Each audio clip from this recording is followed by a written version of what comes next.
Good evening. Welcome to the October 10, 2023 City Council meeting. The meeting is hereby called to order.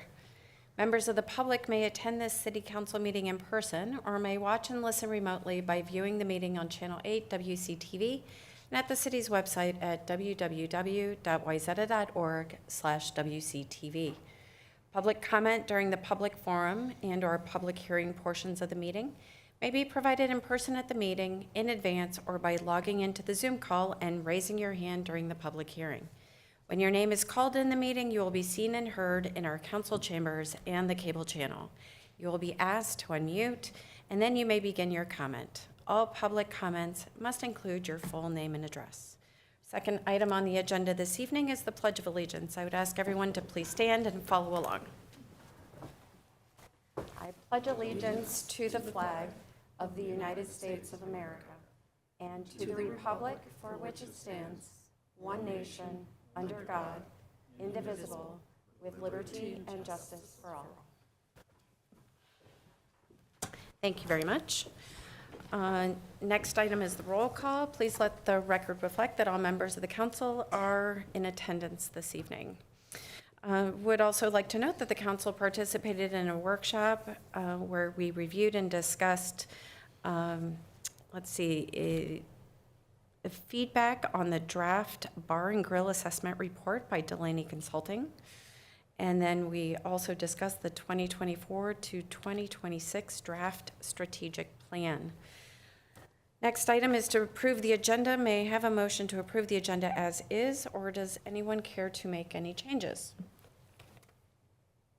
So moved. Thank you. And a second? Second.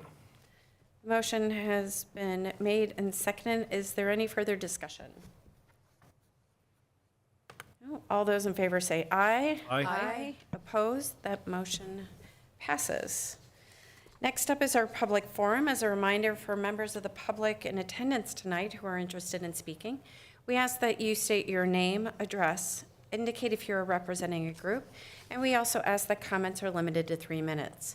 If the item you wish to speak about is something that is on the agenda, for those that are in person, we ask that you fill out a form at the table at the back of the room and hand it to staff. For those that are watching via Zoom, we ask that you please send a note via the chat function to staff. Let them know what agenda item you'd like to speak to, and we will require that your camera is turned on when you speak. We originally had a couple of items to be discussed during the public forum.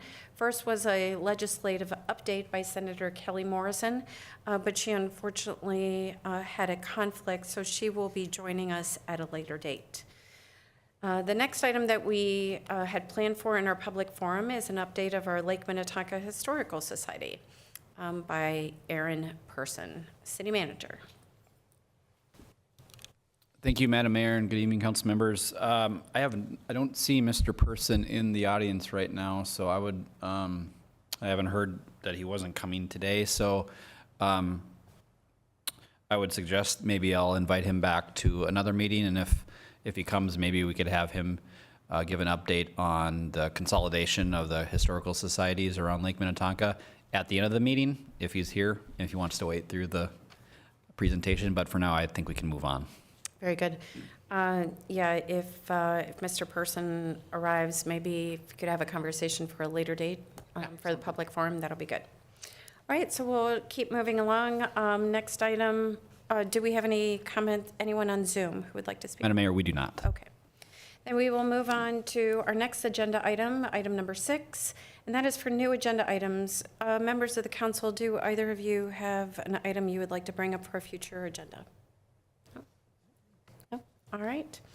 Then item number 7 on our agenda this evening is the consent agenda. On tonight's consent agenda, we have the following items: approval of the City Council workshop and regular meeting minutes of September 19, 2023, approval of the check register, approval of municipal licenses, adoption of Resolution 48-2023, authorizing submittal of a grant application to the Hennepin County Youth Sports Program for the Bell Courts Reconstruction Project.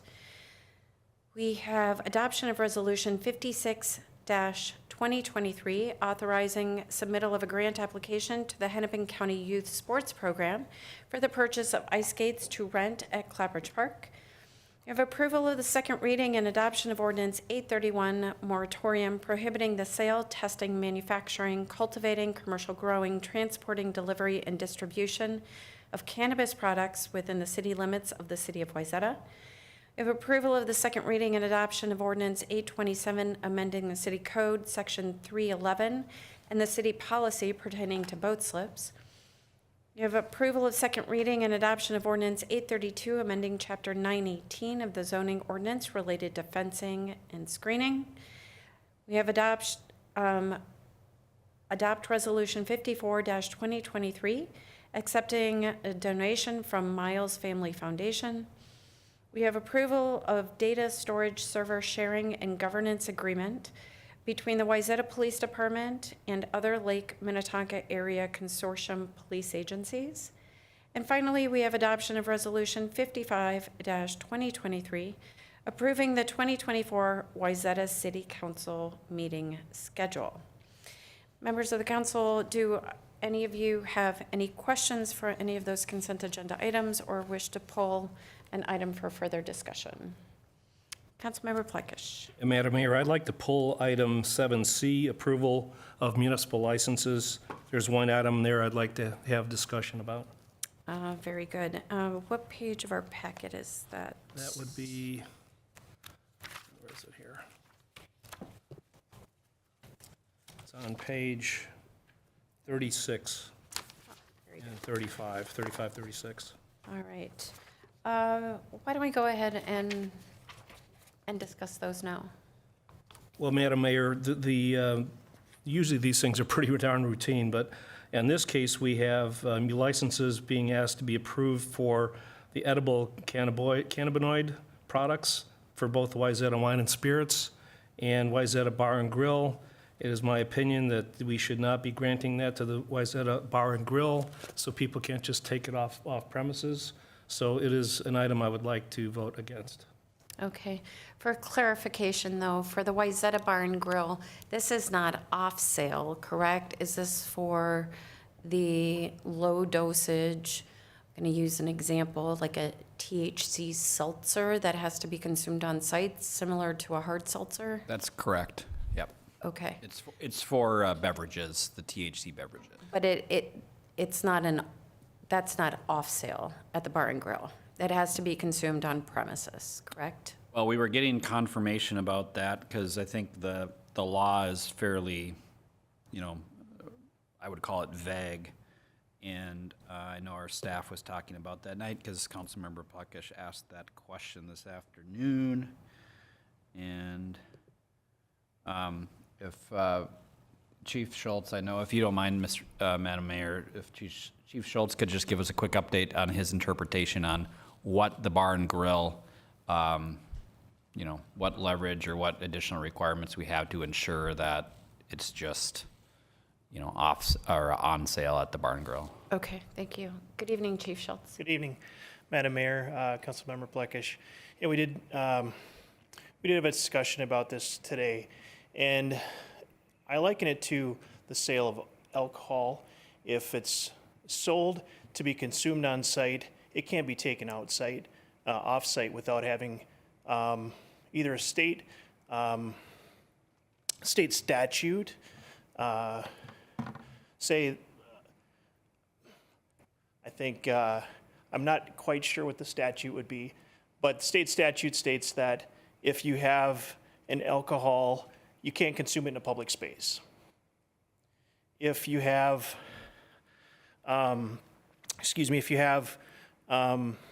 THC, the state allows that to be consumed in a public space unless the ordinance states that it's not allowed. And that's the case in our city. And thank you, Chief, and Madam Mayor, City Council Member Plekish. Because this is unique and these are our entities, I think it's helpful to get this in the minutes, but we can, if we want it to not sell edibles, for example, gummies, in the bar and grill, which I don't think that's our intention. I'm 99% sure that's not our intention. We don't need to do that. Well, that is my concern, and I wouldn't want that to be the case, so I do want to pull because I will vote against it. Okay, then let's take a separate vote on that. Any other questions with regard to this item? All right, so for clarity, for my own clarity, we are looking for wine and spirits to be able to sell the low-dosage cannabinoid products, which would include, I'm assuming, beverages for sale off sale, Yep. right? So they can transport it home, or potentially, yet to be determined, the low-dosage THC gummies that are allowable by law. Correct. Okay. The bar and grill, there's no intention to sell gummies to be transported off-site, correct? Correct. And so, and then any low-dosage cannabinoid consumable product, like a THC seltzer, would be limited to consumption on-site, much like if they buy a cocktail or a beer. Well said. That's exactly right. Okay. Do we need to have further discussion as a council in terms of our intention for the low-dosage cannabinoid edible products outside of beverages in terms of what is sold in which entity? Or has that been determined, or how, are we going to write a policy about that? How are we going to address that? Well, I would say, Madam Mayor, we are similar to other businesses that wish to go through this licensing process. They need to adhere to the parameters of the licensing process and their city regulations. So we need to do that. In addition, if the council wanted to place additional restrictions on that, you could do so. I'm here to tell you that I've gotten good, feedback where that our intention is that we wouldn't be selling those projects in that way, and that I will ensure that doesn't happen. Okay, all right. So let's pull that item when we come to the vote. So would someone care to make a motion to approve the consent agenda items A and B and D through K? I'll make that motion, Mayor. Thank you, Councilmember Iverson. And a second. Second. Very good. The motion's been first and seconded. Is there any further discussion? All those in favor say aye. Aye. Opposed? That motion passes. And now we will move on to consent agenda item C, approval of municipal licenses. May I have a motion to approve the approval of municipal licenses?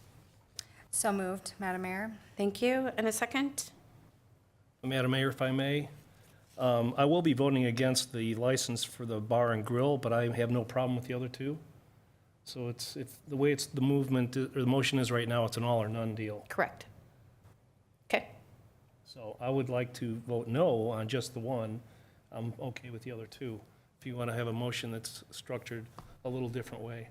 Well, I think the motion is to approve the municipal licenses as presented, and our list, I'll consult with our city attorney in terms of splitting it out, but I think it's Madam Mayor, splitting right hairs now, at this well, procedurally, right now, Madam Mayor, you have a motion on the table. It hasn't been seconded yet, and I think Councilmember Plekish was offering up an alternative approach. It's perfectly fine to do that, Okay. but you've already entertained a motion for the whole list. You could ask for a second for that, or if you'd like to move in ask for a different motion that split this up, you could do that procedurally. okay.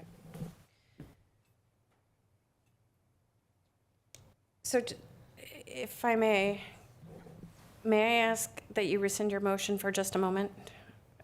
You may re-present it if you are so inclined, but I'd like to have some clarity. Happy to rescind or happy to amend. Thank you. Sure. So, Councilmember Plekish, your concern is with help me understand this, please.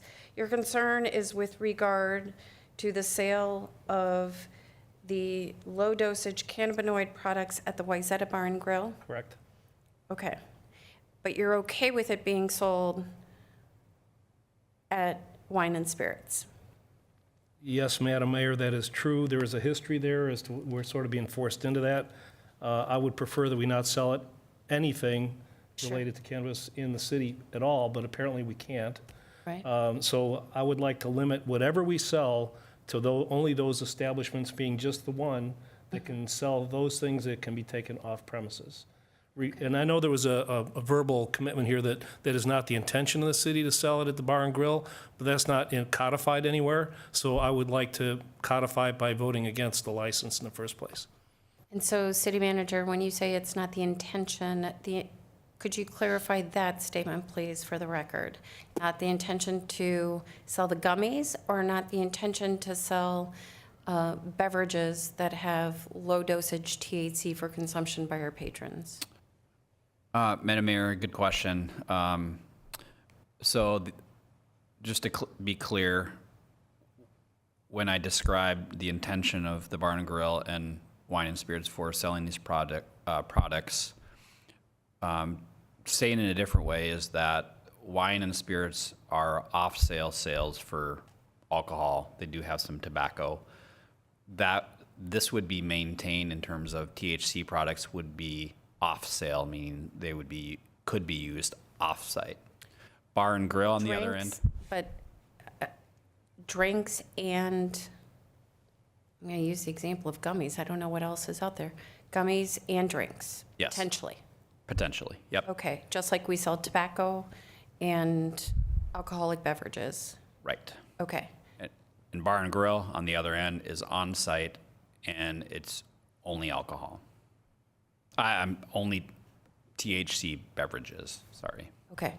For, on-site. yes, Madam Mayor and City Manager, I think it might be helpful just to remember that there's a distinction here between the fact, I mean, this isn't an ordinary license like we might issue to someone who isn't the city. So the city is free to set its own rules for what is sold and not sold at the bar and grill, and how it's consumed and how it's taken off premises.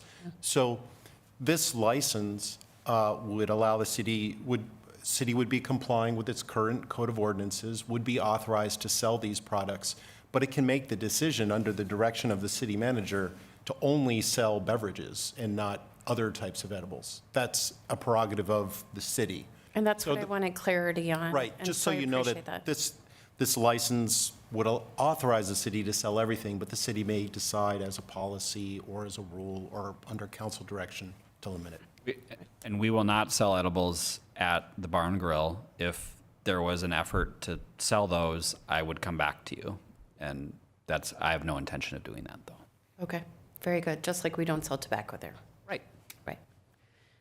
So does that make sense, or does that? Madam Mayor, it does help? make sense. I still want to go on record as being opposed to it, Okay, so you only want those products, to be sold at the wine and spirit store. okay, very good. Then why don't we do this? Why don't we, would someone care to make a motion to approve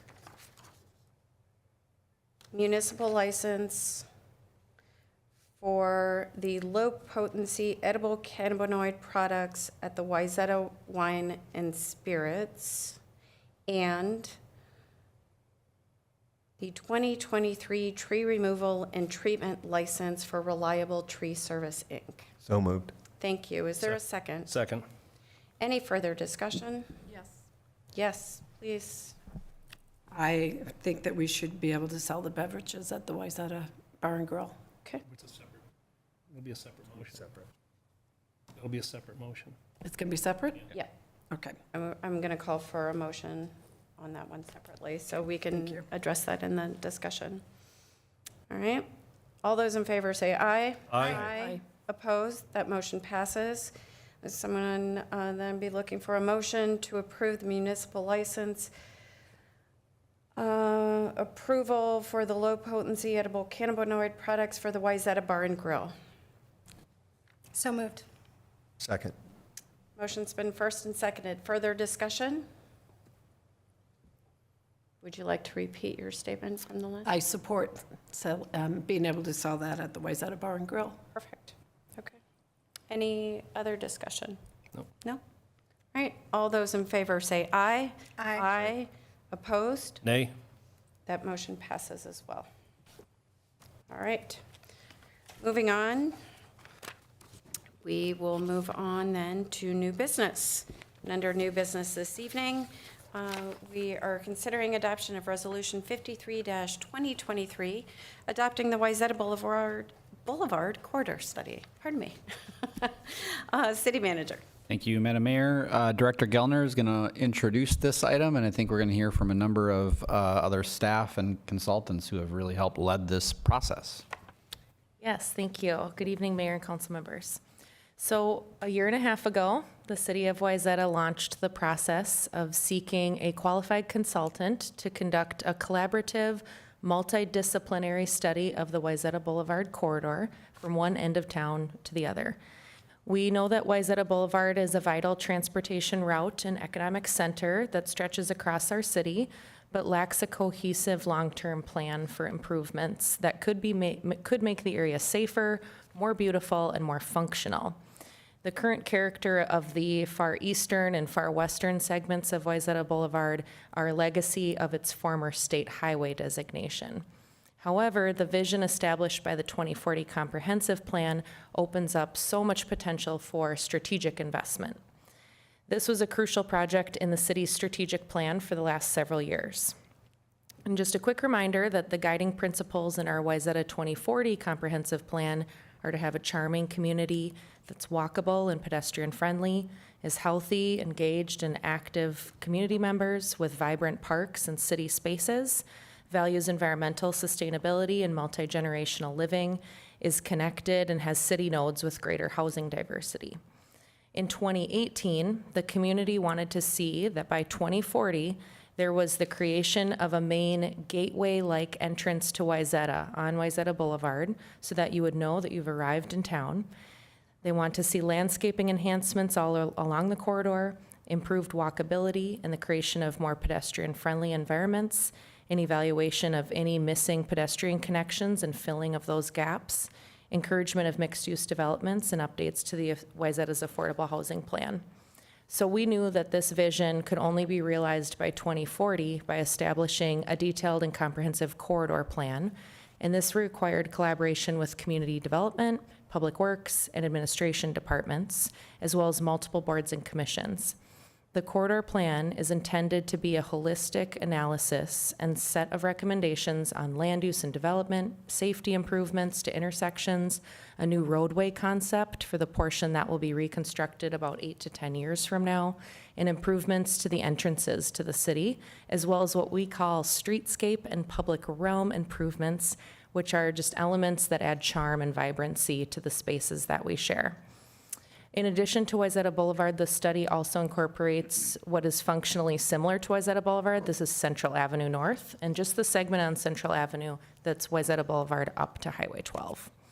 So just a couple more comments. The core project team consisted of myself, Public Works Director and City Engineer Mike Kelly, Parks Planner Nick Keyser, Assistant Planner Valerie Quarles, consultants Stephanie Falkers and Mike McGarvey of SRF Consulting, as well as Andrew Faulkner and Laura Shagalov of Van Meter Williams Pollock, who helped update the city's design standards in 2021, and who I often refer to as our city architects.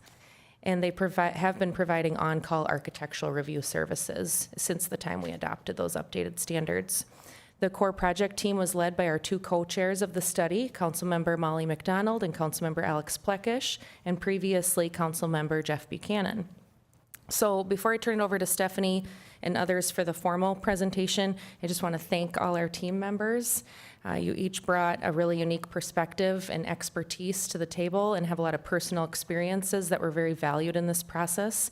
I want to thank the entire City Council and Planning Commission and HRA, and all the community members who provided their input during this process.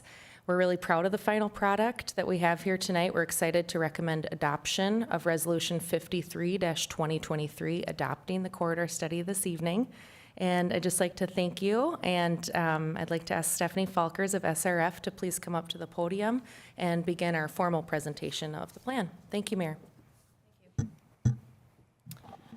Thank you, Director Gellner and Madam Mayor and council members. It's a really exciting night to be with you here tonight to present the Wayzata Boulevard Corridor Study. This has been a lot of work and time put into this effort beyond just the team that Director Gellner mentioned, but with our community and setting this vision for Wayzata Boulevard.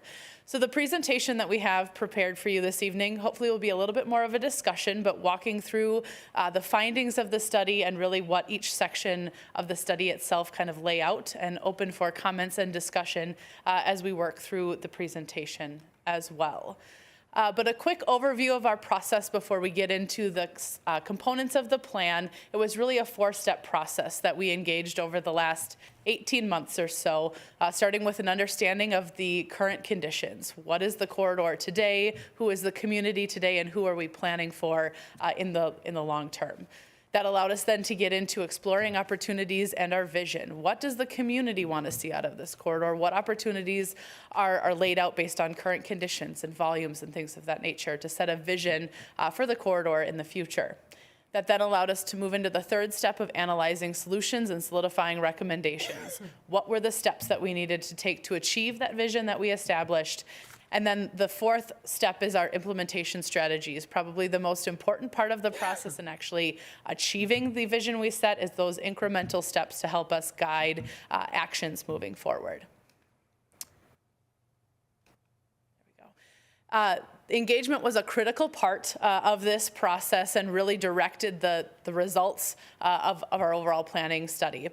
So that we did, as Director Gellner mentioned, have a corridor study committee, which was really our guiding force behind this process, meeting 7 times over the process to get together and workshop through solutions and recommendations to really guide the process.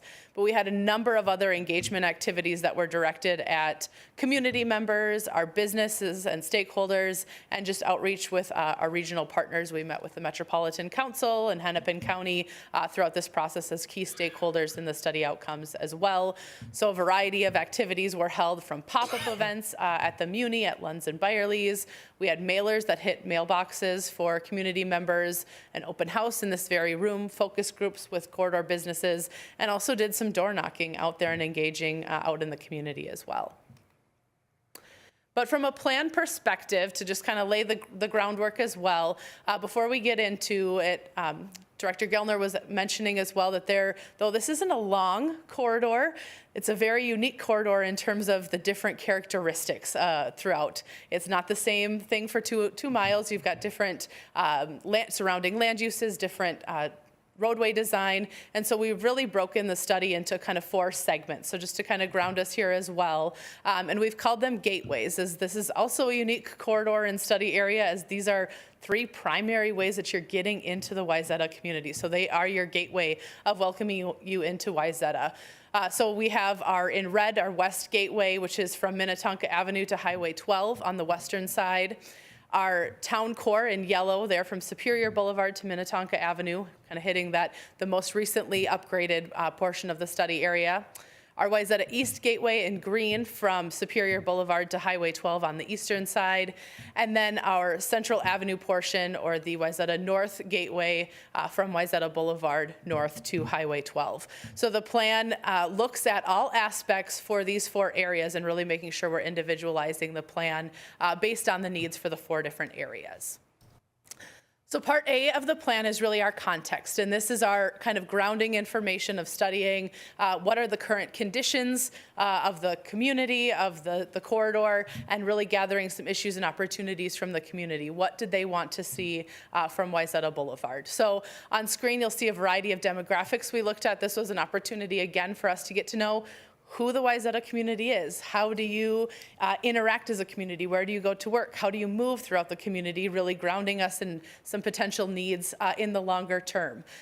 We also looked at existing physical conditions of our roadway network and of our development characteristics. So looking at roadway volumes. This corridor handles between 6,000 and 16,000 vehicles today, and that's only projected to grow. So looking at those volumes and what that might mean for the corridor, looking at crash statistics. Where do we encounter more crashes, and how severe are those crashes along the corridor, to really understand what some opportunities are, or maybe what some of the issues are for us moving forward.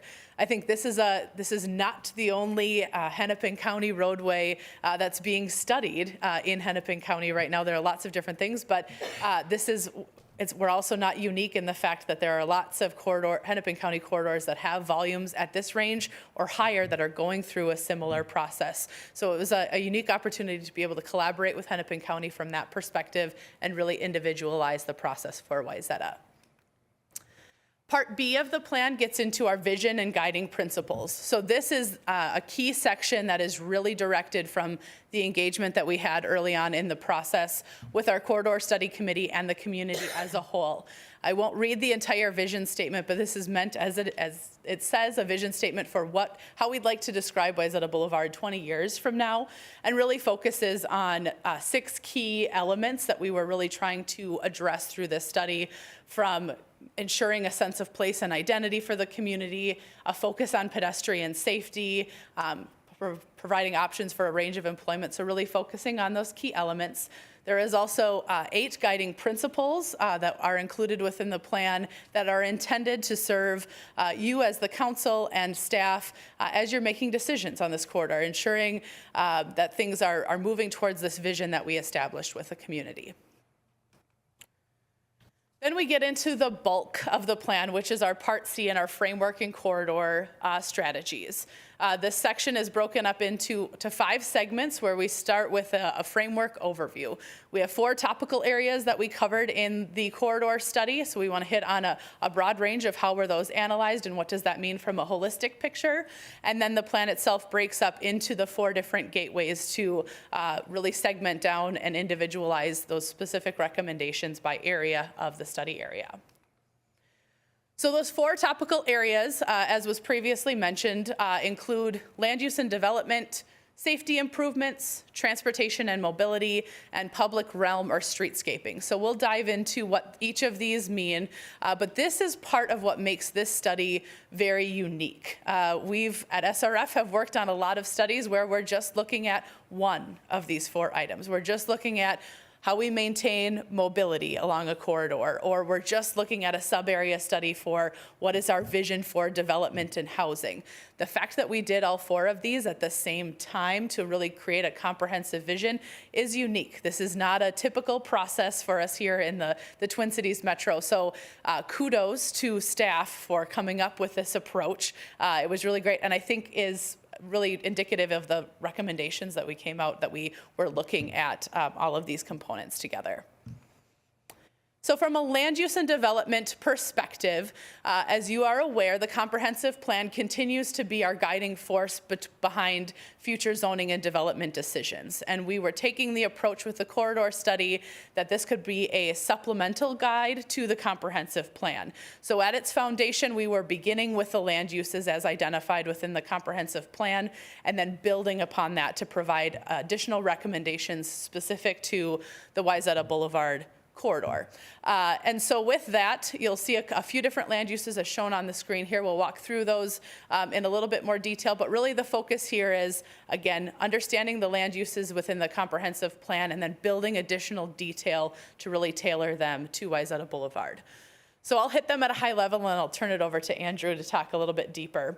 But we do have a new mixed-use category that was identified within the 2040 comprehensive plan. That we hadn't had that category before, so it was introduced in that last round. And it's a broad category. It allows 10 to 30 units per acre, and because it was new, we introduced it, and there was opportunity to kind of refine from there. What we did is created 5 subcategories of mixed use to provide a little bit more additional detail here, and we'll get into that. But that starts with our high intensity mixed use here shown in red in the northeast corner of Central and Wayzata Boulevard. We also have a medium intensity shown in orange that it pops up in a few areas along the corridor. We have our office and mixed use category that is somewhat of a combination between some of our more traditional office uses that exist today with the opportunity to introduce residential uses. Our auto-oriented mixed use right at the end there at Bushaway, which is really our focus area of places you're going to visit via automobile. We have our neighborhood mixed use in yellow, opportunities to look at introducing commercial uses into existing neighborhoods. We also have our broad residential category in teal here. This category does represent a few different residential categories within our comprehensive plan. And then we have our public and institutional category in blue. These are our public uses, schools, churches, things of that nature. And I'll hand it over to Andrew. Thank you. And Stephanie asked me to talk a little bit more about the categories here. So I'll probably toggle back and forth between the list of categories and the map. But first and foremost, I just wanted to be very clear for everyone that the Corridor Study Committee, as well as Director Gellner, were unanimous that it doesn't change the density. The upper bound density remains the same. Nothing is more dense than 30 dwelling units an acre. So, and let me flip forward here. The difference is that the high intensity, not density, mixed use simply allows the city to enable up to 4 stories with conditions. And the condition that has been decided on by the Corridor Study Committee is the provision of affordable housing pursuant to city regulation. And so only projects that would propose affordable housing as a significant component of the project would be allowed to go to 4 stories. The density would remain capped at 30 dwelling units an acre. This is fairly important. Kind of as architects, we also do a lot of affordable housing, and generally in the Twin Cities, what we hear from our clients is you need at least 40 dwelling units in your project to make low-income housing tax credits work, and those are really the fuel that drives affordable housing. So remaining at 3 stories, even with a density of 30 dwelling units an acre, it becomes difficult to achieve that while still achieving your required amount of parking at the ground floor and having any sort of decent open space. So if the density remains constant for the affordable housing and they get an additional story, the building footprint shrinks and you get more ground plane to do various techniques that'll help it fit in in the community. And then the other one I wanted to touch on here is the neighborhood mixed use. That is, as you can see, a much lower density. What the intention of the Corridor Study Committee here is to streamline the application of home-based businesses or small businesses that are within, that fit within the overall neighborhood context. So this is sort of a very, very gentle infill, and it's specifically applied to parcels that front on Wayzata Boulevard in what we called in the design standards the Bluff District. Other than that, we can get into some detail further, and I'm sure you may have some questions on it. But those are the really new categories here. And yeah, I think I just wanted to clarify the difference between intensity and density, because it's something that has been even confusing the Corridor Study Committee itself. So we wanted to be very clear there, and I'm going to hand it back over to Steph to talk through the framework and corridor standards. Thank you, Andrew. The next section that we'll touch on is our safety improvements, and the need for improved safety was a clear need identified through community input, whether you're walking, biking, driving, or just the ability to feel safe as you're moving along the corridor was a key element that we heard.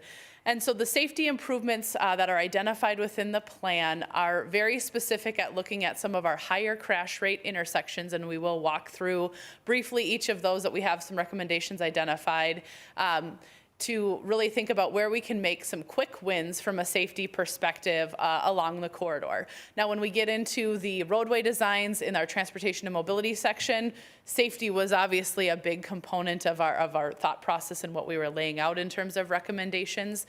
But specifically, these safety improvements are looking at, again, some quick wins, things that could be implemented relatively easy or at a lower cost to help us improve safety, primarily for pedestrians and bicyclists, but also for vehicles in the longer run.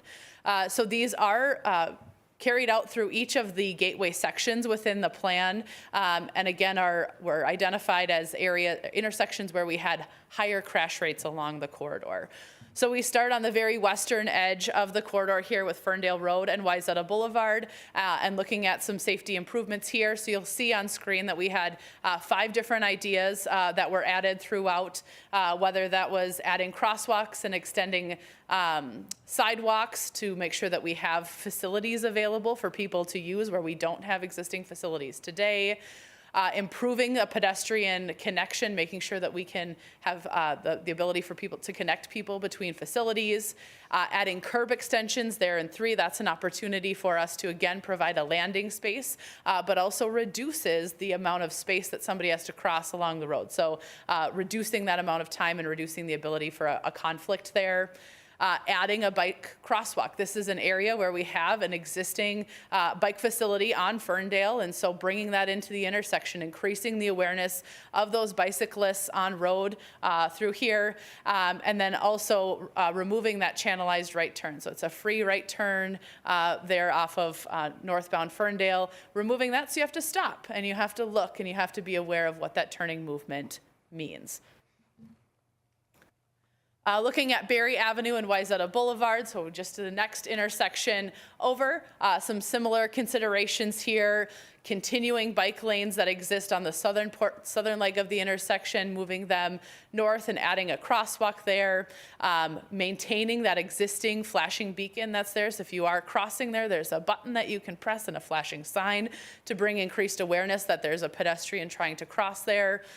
Adding some bike lane striping, and then also removing that channelized right turn or that free turn from northbound Berry onto eastbound Wayzata Boulevard. This is probably one of the sections that it's probably the quickest win, or maybe some of the easiest things for us to implement. Generally speaking, other than the removal of that free right, it's maintaining what's there or putting down some new paint, which does cost money, but it's not as big of getting out and having to tear out concrete or things of that nature. Kind of to move quickly through, because you'll see some things continue to repeat here, but probably the closest intersection to where we are this evening, Broadway Avenue and Wayzata Boulevard. Again, some updates here. This is a signalized intersection. There are some improvements that we could make to the existing signal to either allow a longer time for somebody to cross, or just make some changes in there for that crossing experience. Adding curb extensions again to reduce that amount of driving lane that you have to cross as a bicyclist or pedestrian. Superior Boulevard and Wayzata Boulevard, though it's an intersection that has had recent improvements, there's also always more opportunity there if we wanted to take it. The biggest thing here is, are there some changes that could be made to the signal timing again, but then also looking at increasing the truck apron or those curb extensions again, making you feel safe if you do get trapped in the median there, an opportunity for you to feel really safe as you're waiting for that next signal to turn. Then we get over to Wayzata Boulevard and Central. Not a lot identified here, other than you'll see on the southern edge there, closing some sidewalk gaps or those curb extensions again. You see the repetitiveness happening here. We also looked at Birch Bend Lane and Wayzata Boulevard. There's 2 key sidewalk gaps right there on either side of Birch Bend, but also, and we'll talk about it when we get to the transportation improvements, but an opportunity for a flashing beacon for actually crossing Wayzata Boulevard in that area.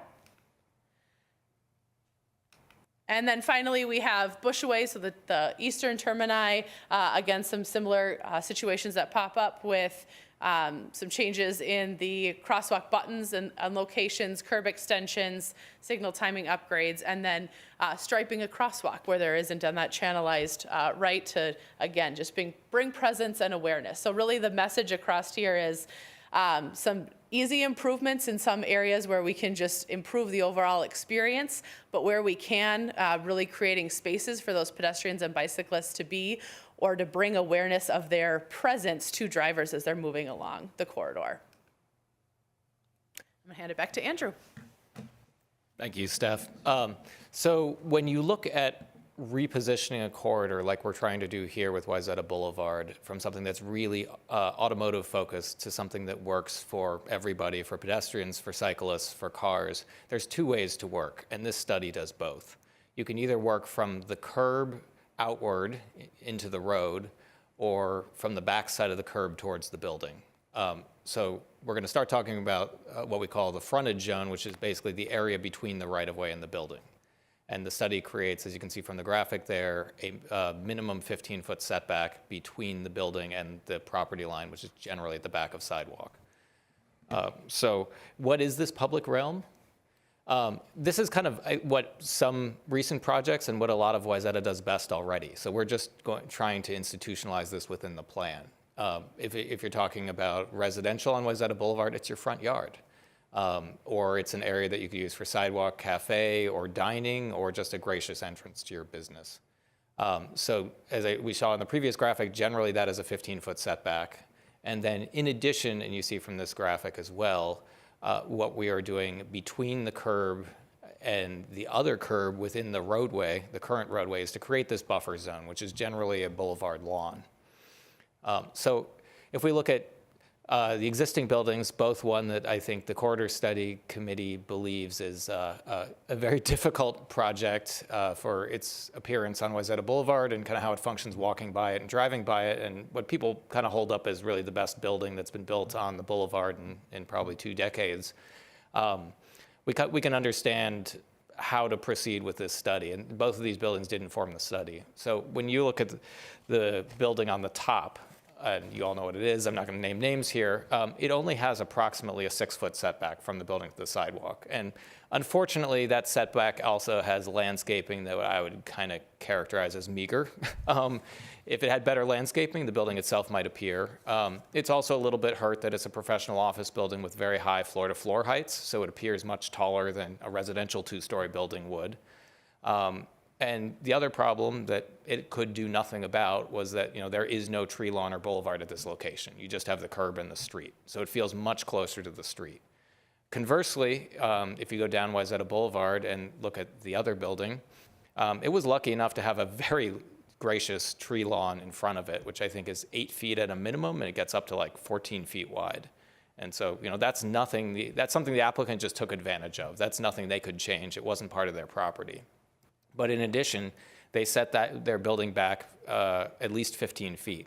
The bump out on the building is 15 feet from the sidewalk. So that creates a really wonderful space there, and it creates protection from that portion of the boulevard, which is a pretty busy street. So we tried to include both of that within the public realm framework, and we tested many things with the Corridor Study Committee, and where we ended up was a 15-foot setback, and then, as this graphic shows, generally a 6-foot boulevard and an increased width sidewalk. So the buildings are going to be much farther back than the building above, which is controversial. And you're also going to have the ability to create some excellent landscaping and good use and active life in between the building and the sidewalk, which we feel, when rolled out across the length of the corridor, will dramatically change the perception and the appearance of the corridor for the better. All right. And I'm going to hand it back to Steph.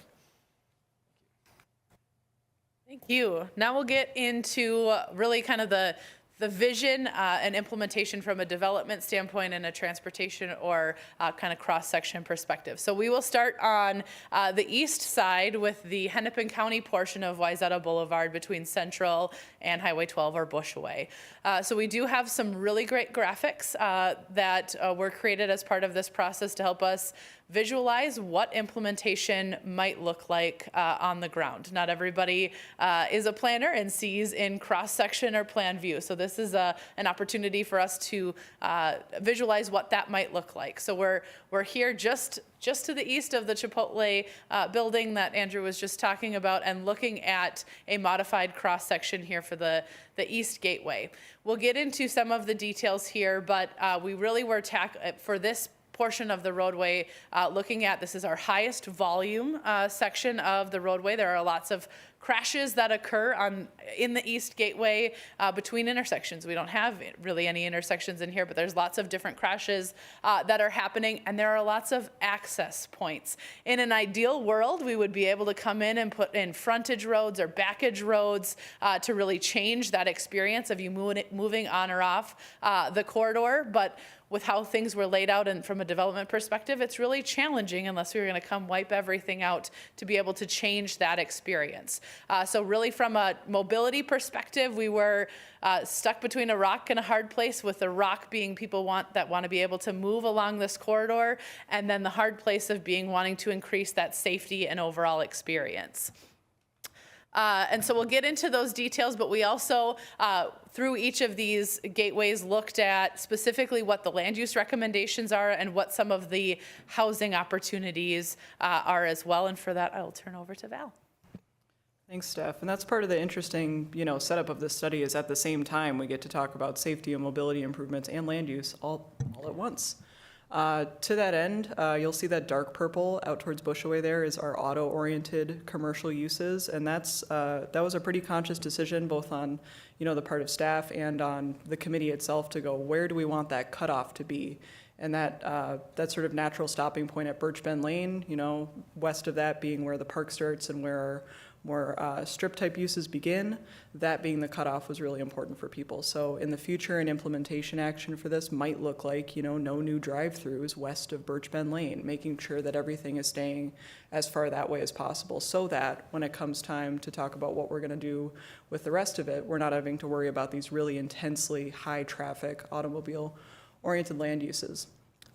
Throughout each of these map slides, you're going to see some parcels called out as development opportunities, some parcels called out as affordable housing. The corridor study committee discussed a lot about which parcels made sense to be having those designations. Colonial Square is considered a big land use opportunity. That's our large parcel. That's where that high intensity mixed use is likely going to go someday in terms of opportunity. There was a lot of discussion about what to do on the south side of Wayzata Boulevard, especially outside of that auto-oriented area. At this point, we haven't called any of those out specifically as development opportunities. They may redevelop in the future. They're certainly available for that, but it's really powerful in a city document that gets published if you say that something is a land use opportunity. And because a lot of those parcels are interesting to work with, smaller, a lot of them are a lot of small businesses, small affordable businesses in one spot, we wanted to be really conscious about which parcels we applied that this is a land use opportunity, come and get it type of attitude to. Steph. Excellent. And then from a mobility perspective, so we have this graphic and then also the cross sections that help to illustrate those recommendations. But you'll notice here there is a lot of green in the roadway that doesn't exist today. So some big changes in terms of the recommendations for the roadway portion here. We did have some great conversations with Hennepin County. This is a unique section along with the Central Avenue section, as this is a Hennepin County roadway. So unfortunately, as a city, we don't have the ability to go in and do whatever we want. The great part is we have a great partner who has some larger purse strings to assist, but is also really happy to see the vision and was very supportive of the community input that was done as part of this study. And so continuing to coordinate them with them through implementation will be critical here. But you'll notice here that the biggest change overall is the introduction of the boulevards in the middle and the removal of that center left turn lane. So throughout this section, we will maintain 2 travel lanes in each direction. That was a very conscious decision and a topic that we talked a lot about as a committee and with the community as well. Could we move down to 1 lane? Do we need to maintain those through lanes? But we did maintain both of them, and we'll have the opportunity for a turn lane where we need as well. The one thing to note is that the width of those driving lanes has been reduced, and that was intentional. Right now, when you have wider lanes, you can feel kind of to drive the speed that you want and move however you want. The reduction of that lane width it'll feel a little tighter, but that's a good thing because it's going to slow people down and make them a little bit more conscious of what's happening around them as well.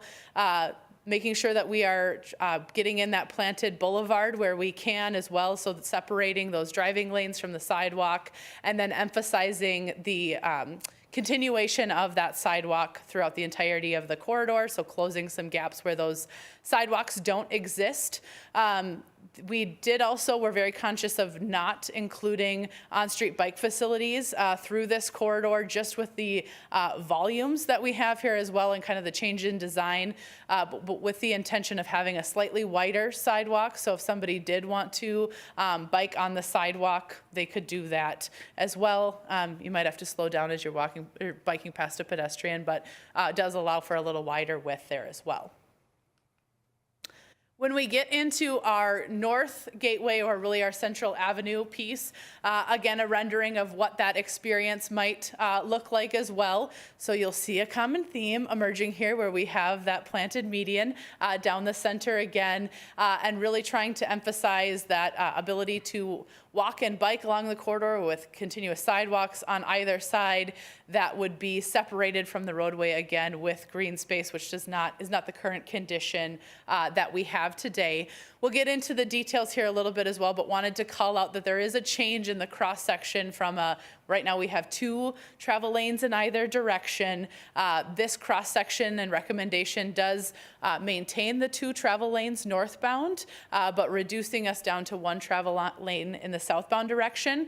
What happens right now is the current leftbound lane turns into a turn lane, because there aren't any left turn lanes. So if I'm going to turn into the medical building or to Lunds Byerly's, I take that through lane and I turn it into a turn lane. So this recommendation essentially changes the cross section to use it how it functions. So we're going to allow people to keep moving through in that 1 lane, but provide them an option and a space to queue to make that left turn as they need. And to talk specifically about some of the land use choices in this section, we mentioned Colonial Square as that land use opportunity. That's definitely the biggest focus of this area. One of the important things to note is that we've deemed this as high intensity use, and we're talking about 4 stories, and it's red, and it's kind of scary.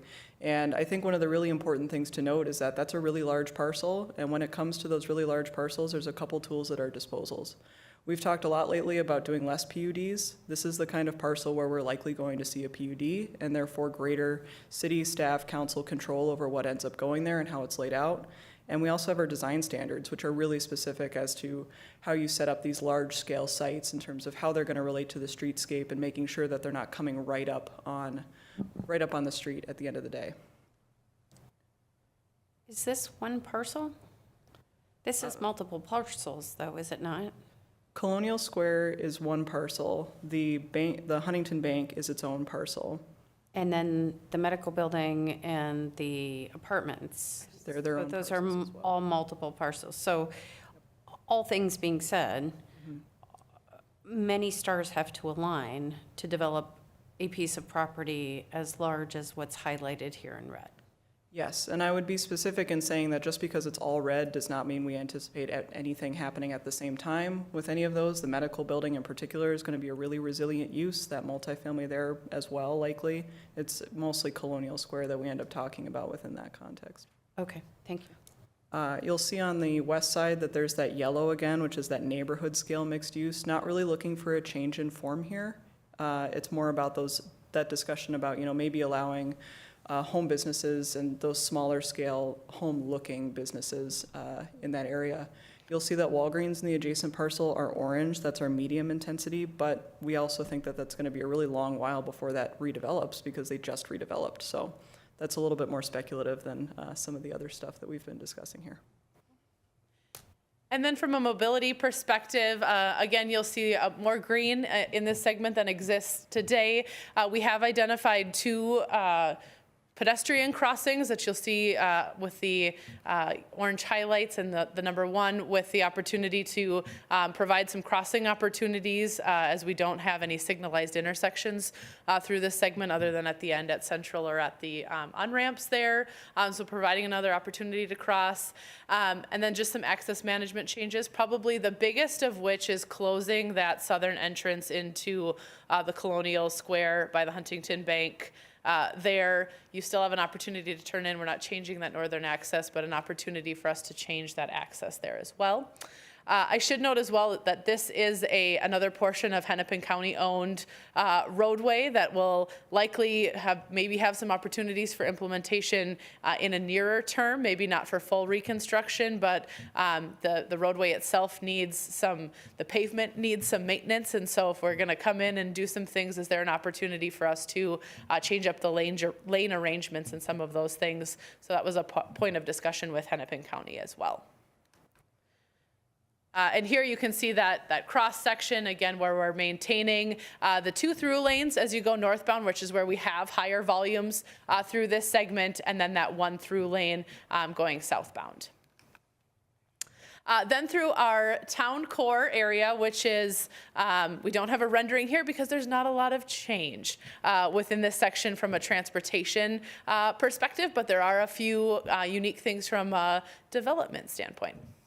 Yeah, and the biggest message we got from the corridor study committee on this corridor is we like it, no notes, don't change anything. This is Wayzata. This is what we think of when we think of Wayzata. So a lot of what we're talking about here is there are only a couple land use opportunities pointed out. One of them is that dry cleaning site, and any land use opportunities called out here are because people have brought them to our attention, not necessarily because we're choosing it and going, this is the best thing that should redevelop.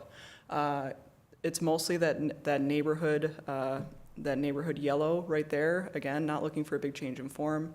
Wells Fargo site is classified as that medium intensity mixed use, but as we already know, that's already under development, so not a lot to talk about there.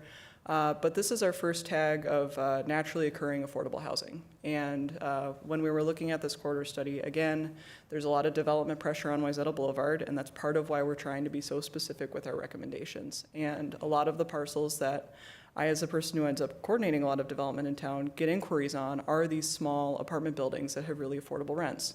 And so rather than just sort of leave them out there and not mentioned in the study or even classified as a development opportunity, we wanted to call those out as naturally occurring affordable housing so that, one, those are sort of made official within a city document, that's there. And then when we talk about, NOAA within our implementation steps, we have something that we can go back to and say, this is something that we value, this is something that's important to us, and it's not something that we're looking to redirect a ton of development pressure towards. And from a mobility perspective, again, this is what the area where we had the most recent improvements and was really the catalyst for recommendations or treatments in our other areas. So the cross-section that's shown here is the existing cross-section. There's really no specific recommendations for changes here. We did hear some conversations about maintaining some of these these green spaces and our plantings and some of those things, but that's a good thing. That means that we're recognizing them, people enjoy seeing them and wanting to continue to maintain, and that they're doing a good job of enhancing that identity as a charming community. Our final segment is our west gateway, so on that very western edge of our study area. So here we have a lot more green area and things, but you can see in totality, this is our area where we have 1 lane in each direction, but still introducing and carrying that center median through as it exists in that center portion as well. This is another section of the corridor that is city maintained. So this is where you have the ability to go in and make those improvements on your own schedule, but also on your own dollar. So recognizing that piece as well, but where you have control over the corridor here in its totality. But you can see on the northern edge or on the left side of the screen, a bicyclist on the side.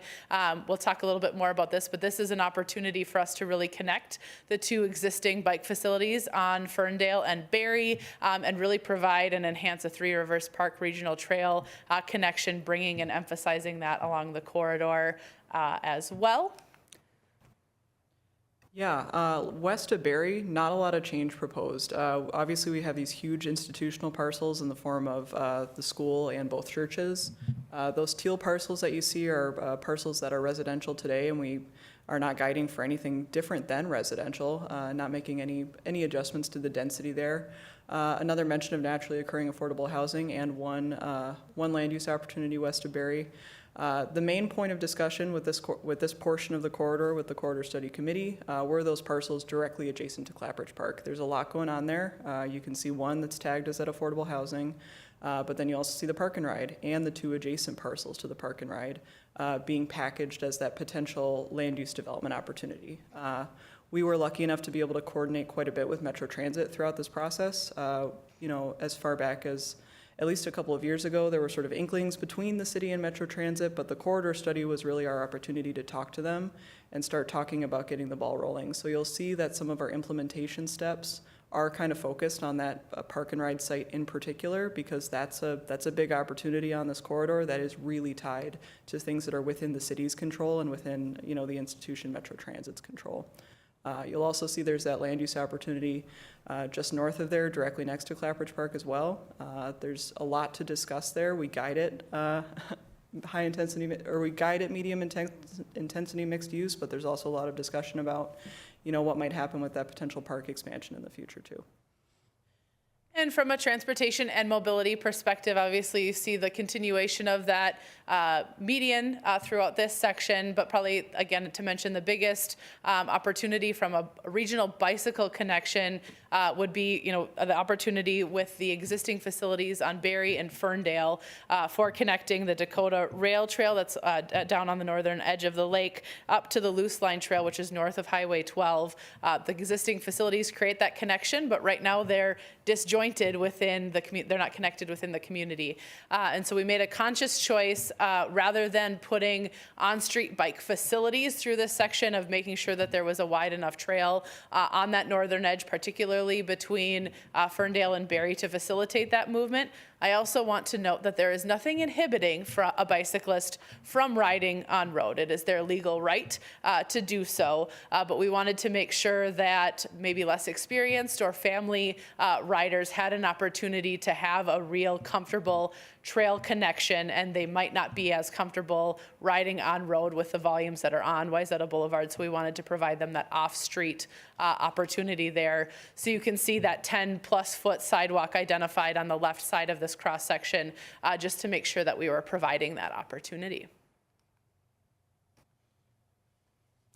So we have our implementation plan in Part D of the document. And what's really important about any implementation plan is that you break it down into segments so that you have some short-term goals, medium-term goals, and long-term goals and actions. And another key piece of a good implementation plan is that you're making a clear connection between that implementation plan and your strategic plan with the city and your capital improvement plan. So what we've done some of that work already. We have incorporated several of the short-term actions in this implementation plan into our CIP for 2024 and 2025, as well as in the strategic plan that was discussed earlier this evening. Some of those things include a housing action plan with the HRA to talk about those naturally occurring affordable housing projects and about the Park and Ride site, whether there's opportunity there to have new construction of affordable housing at the Park and Ride site. That'll take coordination with Metro Transit, which is listed in this plan as well. In this short-term actions, so this is up until 2027, we're also planning to work with the county on resurfacing Central Avenue next summer, and coordinating some of these improvements into that project. We're also planning to improve the Broadway intersection and the Superior intersection in the next couple of years, and that's already programmed into our CIP. And then we will start the public art planning process and the gateway signage process, and that was included as well in the strategic plan now, and then hopefully in a CIP for future years after further planning is done. In the medium term, we'll start working on some other intersections like Ferndale and Berry, maybe Bushaway at that time. It'll depend on a few more conversations that we have with other agencies like Hennepin County. We'll do more installation of public art and gateway signage during this time. Of course, they'll be highly dependent on funding. And then hopefully in the medium term, this will be around 2029, 2030, 2031, we will have that opportunity to reconstruct Wayzata Boulevard from Bushaway Road to Central Avenue. And that will be with Hennepin County, and that will take several years of coordination and really advocacy on our part as a city to get the final design that we're looking for. In the long term, in the long term, we're talking about the 2030s. A lot can happen between now and then, so you'll see that the actions are a little more vague. But one thing we know we'll be doing in that time frame is likely building the Diamond Lake Trail connection that Steph discussed, that regional trail connection. That'll get people from the Dakota Rail Trail up to the Loose Line Trail and beyond. And then we'll also be incorporating things from our 2050 comprehensive plan because it will be adopted by then. So that is our implementation plan. We tried to keep it fairly simple, but it's organized and it's connected to our CIP and our strategic plan so that it's realistic. And I promise we're very close to the end of the presentation here, but we couldn't conclude without giving a couple of thank yous. Firstly, making sure that we thank the Wayzata community for sharing their ideas through this process, for engaging with us and giving us some of their very valuable time, and supporting the development of a long-range vision for development and mobility along Wayzata Boulevard. Their input throughout really helped us refine and guide this process, and as also even comments on the draft plan are some great things that we will be able to consider through implementation, making sure that we are actively thinking about how we turn or move onto a corridor, what affordable housing might mean for the community and things of that nature. So a big thank you to the Wayzata community for engaging in this process. I also wanted to note that Hennepin County recognized the engagement that happened and did thank us through the process for doing that part of engagement, because now they don't have to do as much of that when it comes to the actual redo of their portion of the roadway. So it was really great to have that engagement throughout. And also wanted to give a huge thank you to our corridor study committee for dedicating your time, expertise, and input into this important process. Those 7:30 morning meetings maybe were early for some, but thankfully we had some treats and coffee to get us through. But those were really meaningful and purposeful conversations, probably some of my more fun days as a planner, to get out markers together and tape and scissors and work together. And so we really thank you for the opportunity to work with you and hope that you enjoyed this process. And now it's the fun part of getting ready for implementation. The hard work is just about to begin. And so this is an opportunity for action tonight with the resolution as included in your packet, although we're open for discussion and any comments there. Great, thank you. Just a couple of quick items. One, thank you very much for all of your hard work, your guidance, your leadership through this process. We have other consultants here also in Van Pollock. Is that no? Van Meter Williams Pollock. Van Meter Williams Pollock. Thank you. I always get it wrong. My sincerest apologies. But I know there was a lot of hard work there. To staff, certainly. Great job. The community, to council members McDonald and Plekish for chairing and co-chairing, former council member Buchanan. A lot of great work has been done. I want to get to the council, just another quick observation. I can assure you, and it's not for a lack of love of this community, but I will not be sitting here at this dais for the 2050 comprehensive plan. That is just a hard no. All that being said, I would like to turn to the council. If you could remain there to answer any questions. But I think I'd like to primarily direct questions to staff. Anybody have any questions about the document? Who would like? Yes.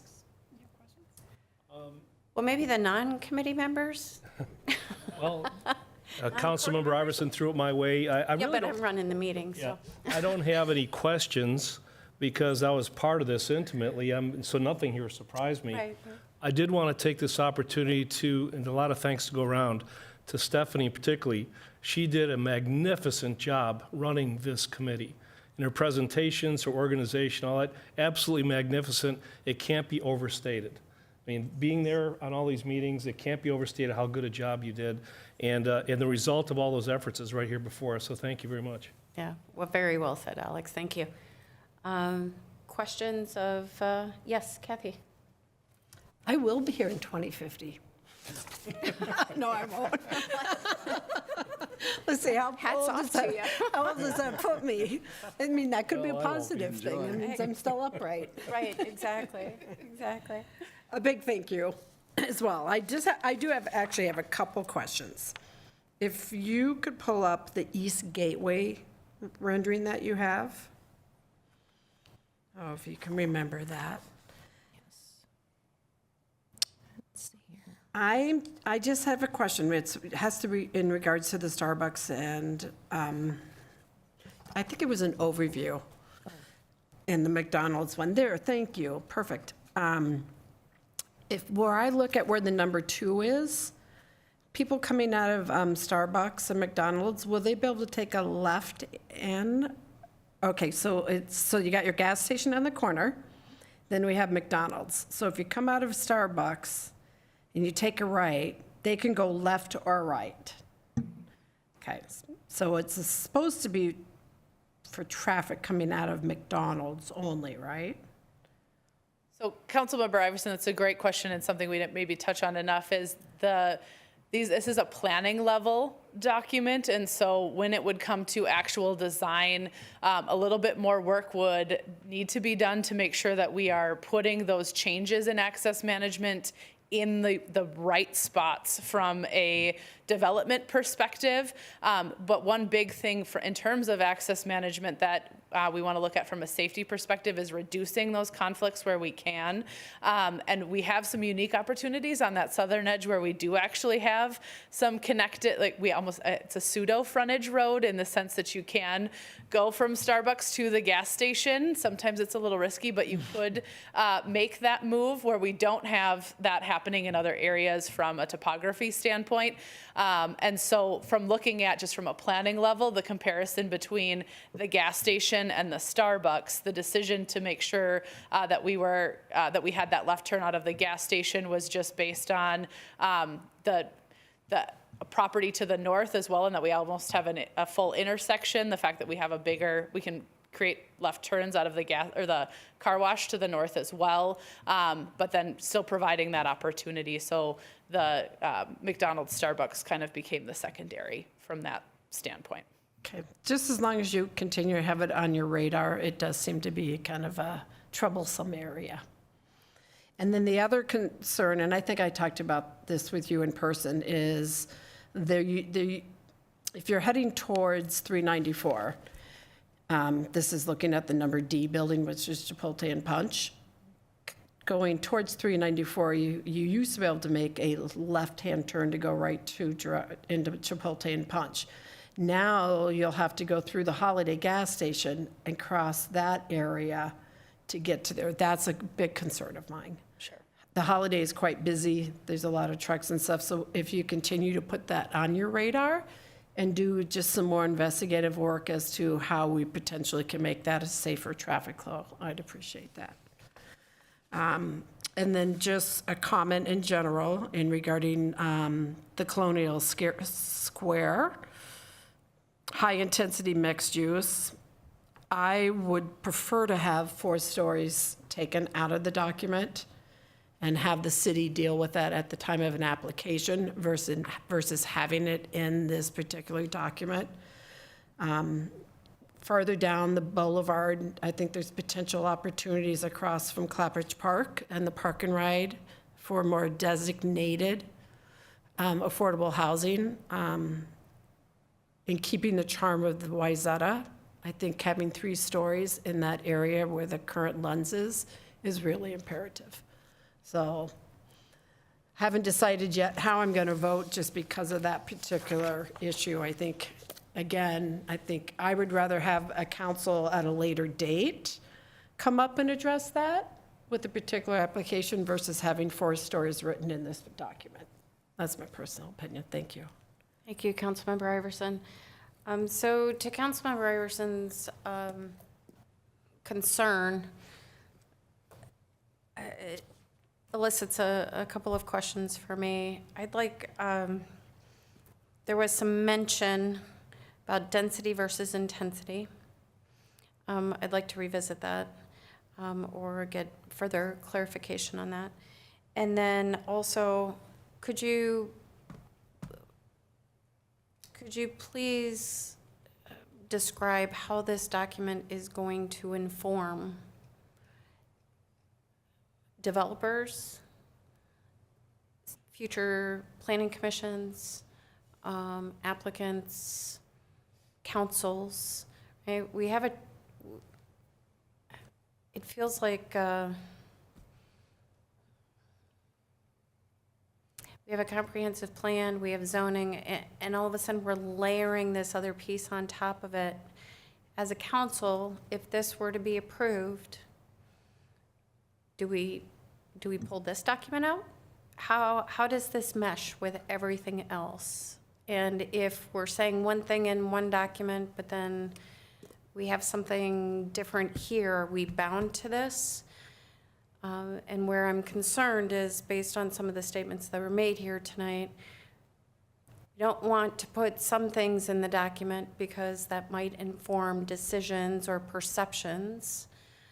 Yet, if we do put it in the document, and to Councilmember Iverson's point, there's a concern, are we abiding by that, right? Do we have to follow that? So it's a lot, and it's very intertwined. Could you please help us understand that a little bit better? Yeah, I think the most helpful way to talk about it is describing what a conversation might look like with an owner of a property in the high-intensity mixed-use area in this plan. So maybe go back to the map for me just to help visualize this. First, I'd sit down with them, with Planner Quarles. We'd have a conversation about what they were seeking in a redevelopment plan on one of those parcels. Our planner and I would first talk about the planning documents that we have that really serve as guidance, like this document. We'd talk about how there's maybe an opportunity for 4 stories with affordable housing. Are you planning affordable housing for the site? If the answer is clearly yes or no, I think we have an answer on whether a 4th story will happen or not. If there's not affordable housing, a 4th story is not going to be possible. It's not up for conversation. That's how we have the plan written right now. So I think that would kind of end the conversation on 4th story. If affordable housing was on the table, we would discuss further, okay, so let's look at the zoning for that parcel. We are planning on doing some updates to zoning in the future years here, and I think that we need to have that conversation when we get there. Are we ready to codify at a later date that a 4th story is allowed under zoning? Possibly. It might actually show up in our PUD district as the only option. For example, it might not, it's not, or the 4th story is not going to show up in every zoning district. So I would say that at this point in the game, it's really a conversation piece to have with a developer about whether they're thinking about affordable housing or not. So this is a big shift, though, Yes. right? And this is a big shift from, shouldn't this have been in our comprehensive plan then? It was more in language, like in the text. It was found in the paragraphs of text that the community was interested in seeing a full range of housing options provided in the community as a large vision. Sure. Now we're getting a little more detailed because we're at least narrowing it down to a few parcels in town where we might be open to that. Then we zone, and we probably end up with maybe 3 parcels at the end of this that actually have the ability for a 4th story. So further to Councilmember Everson's concerns, and we talked at the beginning here, it says up to 30 units per acre, and that's what the comprehensive plan states as well? Is that correct? Yes, it does state that as 30 units an acre is the cap. So it's good that you're both here because either both of you or one of you will have the answer to this. And I apologize for throwing a curveball and putting you on the spot. But our recent developments that we've had along Lake Street, there's been a lot of conversation about what's allowable in terms of units per acre.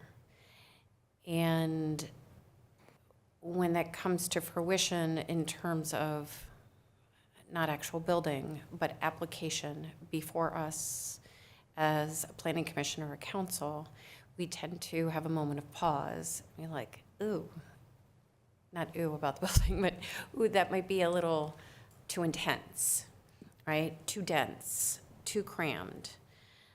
What are the numbers on Lake Street to give us perspective versus what are the density numbers down there? And maybe Ms. Quarles, who has had a few applications of late, will be better versed.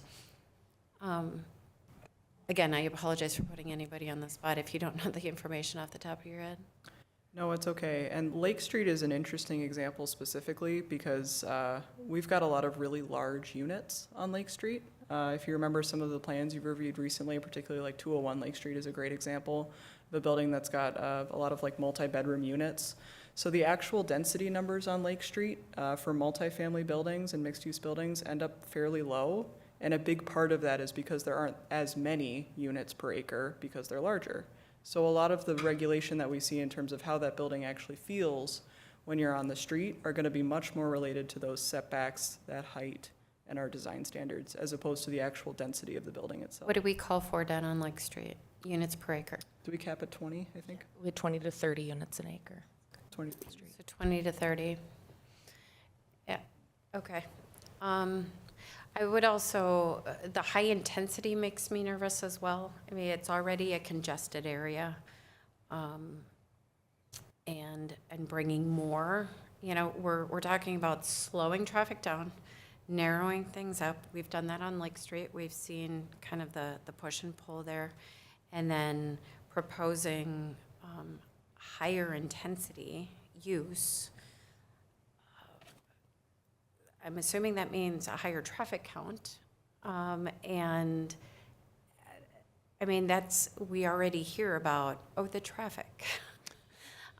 So that worries me, right? I mean, I get this is just at a planning level, but this is where this feels to me like it's going to inform the conversations that will be occurring, as you just mentioned, with every developer who comes forward, who sees this and says, we'll see the city approved. They want high intensity, they want 4 stories, they want. And then we're gonna end up in this, you know, this tension of yes, but, right? It's always the yes, but, and there are all these nuances. And that's where I'm struggling with. How do we approach this in a way that it doesn't sound like it's carte blanche across the board? You know, we're gonna fill every square inch of a lot and go 4 stories and put medians. I love the medians, by the way, please don't get me wrong. I'm a huge supporter. But we're gonna add all these vehicles and traffic counts, and then we're gonna have gridlock in town.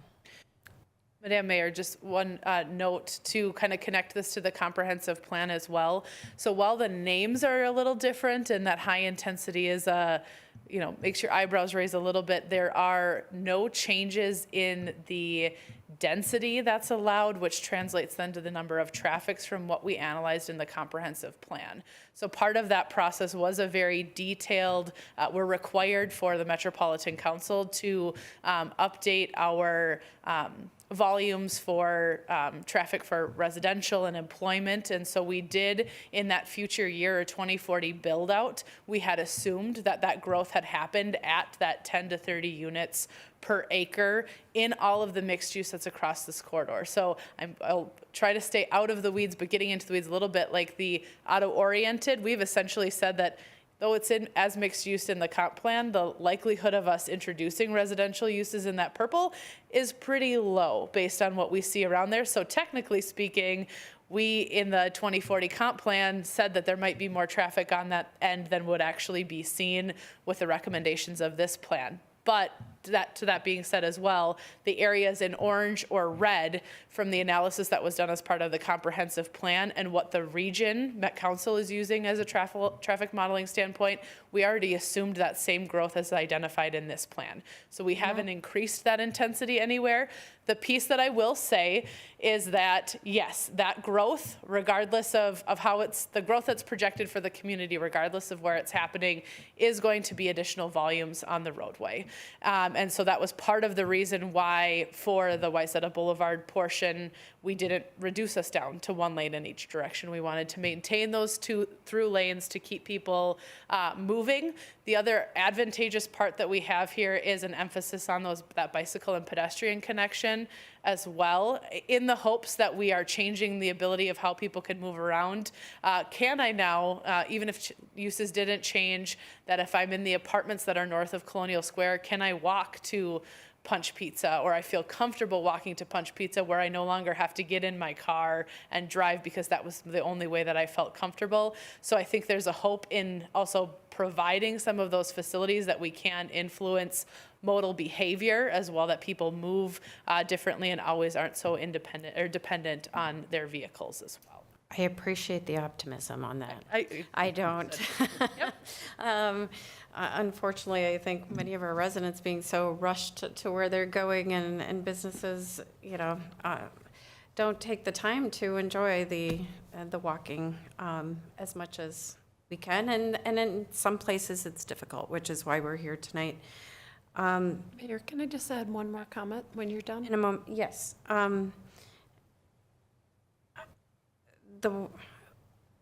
We have an inherent, as I mentioned just previously, we have a tension with our comprehensive plan. So I'm really cautious about relying too much on the comprehensive plan, because we consistently, when developers come back with an application and say, but that's what the comprehensive plan says, we say, yeah, but it's too much for us. And so even though we, maybe not all of us here, some of us were in planning commission or in council, we have an inherent tension of what is on paper versus what we ultimately want to see be built. And so when I hear things like, it's in the comprehensive plan, it is. You're 100% right. I'm not going to speak for everybody. Doesn't mean I like it. And I guess that's what I'm getting at, is this is almost like solidifying that, and that makes me nervous. And it makes me, maybe because I'm not fully grasping how we're going to use this document, but I'm afraid it's going to end up getting used against us, quite frankly, for something we're not ready for and not prepared for, and that ultimately the community, as we know. And I'm very anxious to see what's going to happen with the Wells Fargo site. I think that is going to be a great primer for how we move forward in terms of, we're up here on the boulevard, we've got some mixed use, we've got some higher density and intensity. I mean, no, so we're kind of using the same word for different things, but I heard something different before, like don't mix the two together. So I'm not sure how to interpret intensity at this point. But at this juncture, based on what I've heard tonight, I don't know that I can support this document specifically for this piece. I think everything else is, there's tweaking, right, at a planning level where a crosswalk goes and all that kind of stuff, and we get to that when we get to it. But that is the largest section beyond Folkestone to contend with, and in a gateway, so important to just flatly say low-income housing equals 4 stories. I'm not ready to go to that point yet. Just at that level. So I would like to hear from other council members and get some feedback from staff if I've misinterpreted. Well, firstly, Stephanie and Andrew, this was fun because, I've never been involved with the process from the very beginning. And I mean, we were just working with sheets of papers and ideas and little stickies and stuff. So it was really fun to see the whole project come together. And everything here is just very well done and very well thought through, so thank you. It's not my skill. I completely agree. When I saw the 4 stories, I'm like, I don't remember in those meetings completely buying into that, and I don't remember in our workshop completely buying into the 4 stories. And so I would be on board with, maybe we don't say 4 stories.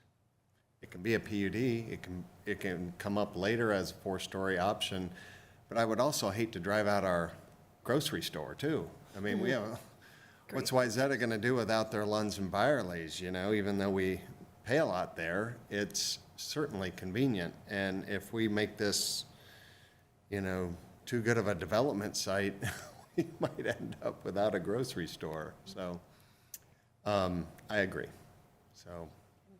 Kathy, you had other Yeah, no, I'm other glad that, question or comment? Thank you for asking Mr. Parkel to also voice this. I just wanted to add, in the 13 years that I've served on the city, I continue to hear over and over, the land cost does not allow us to put affordable housing in. I don't see how that statement's going to change, honestly.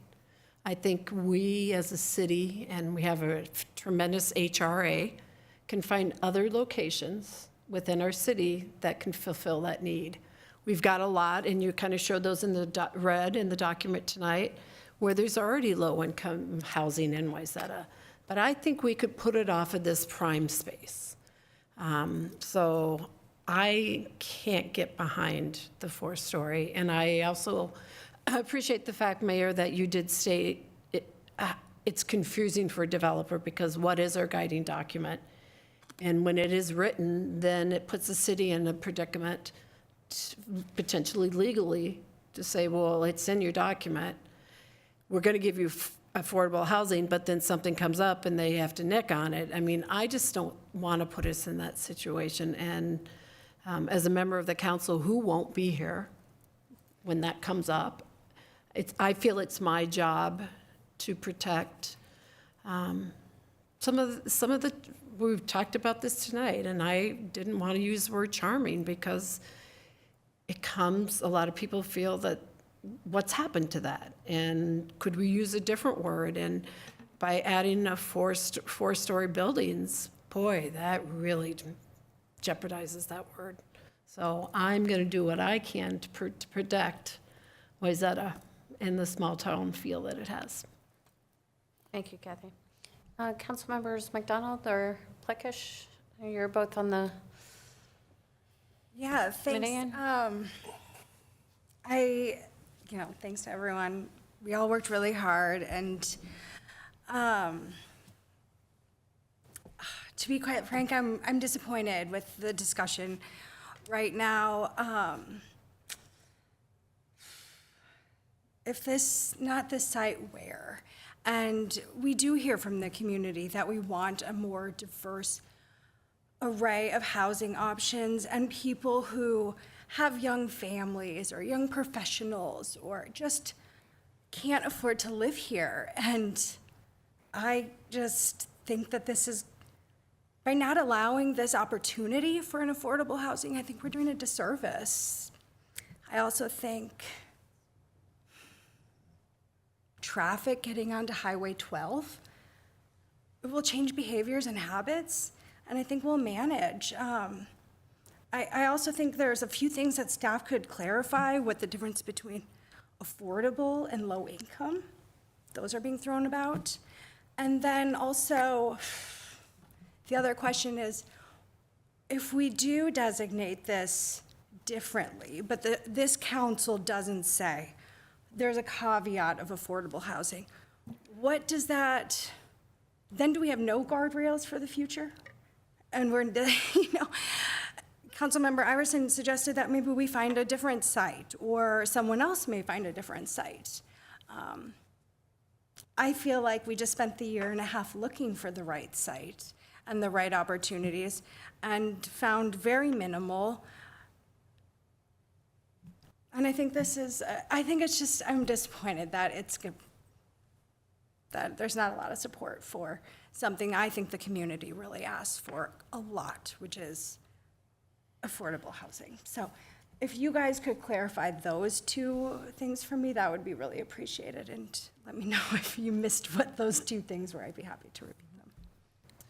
So I think what this conversation is highlighting for me is a piece that Andrew talked about earlier, and that was that the value of adding the 4th story in this context is that we get more room on the ground to make sure we have those public realm improvements. Like if it's a restaurant with like housing above or grocery store, there's like some seating areas, there's some on-site parking like right on surface.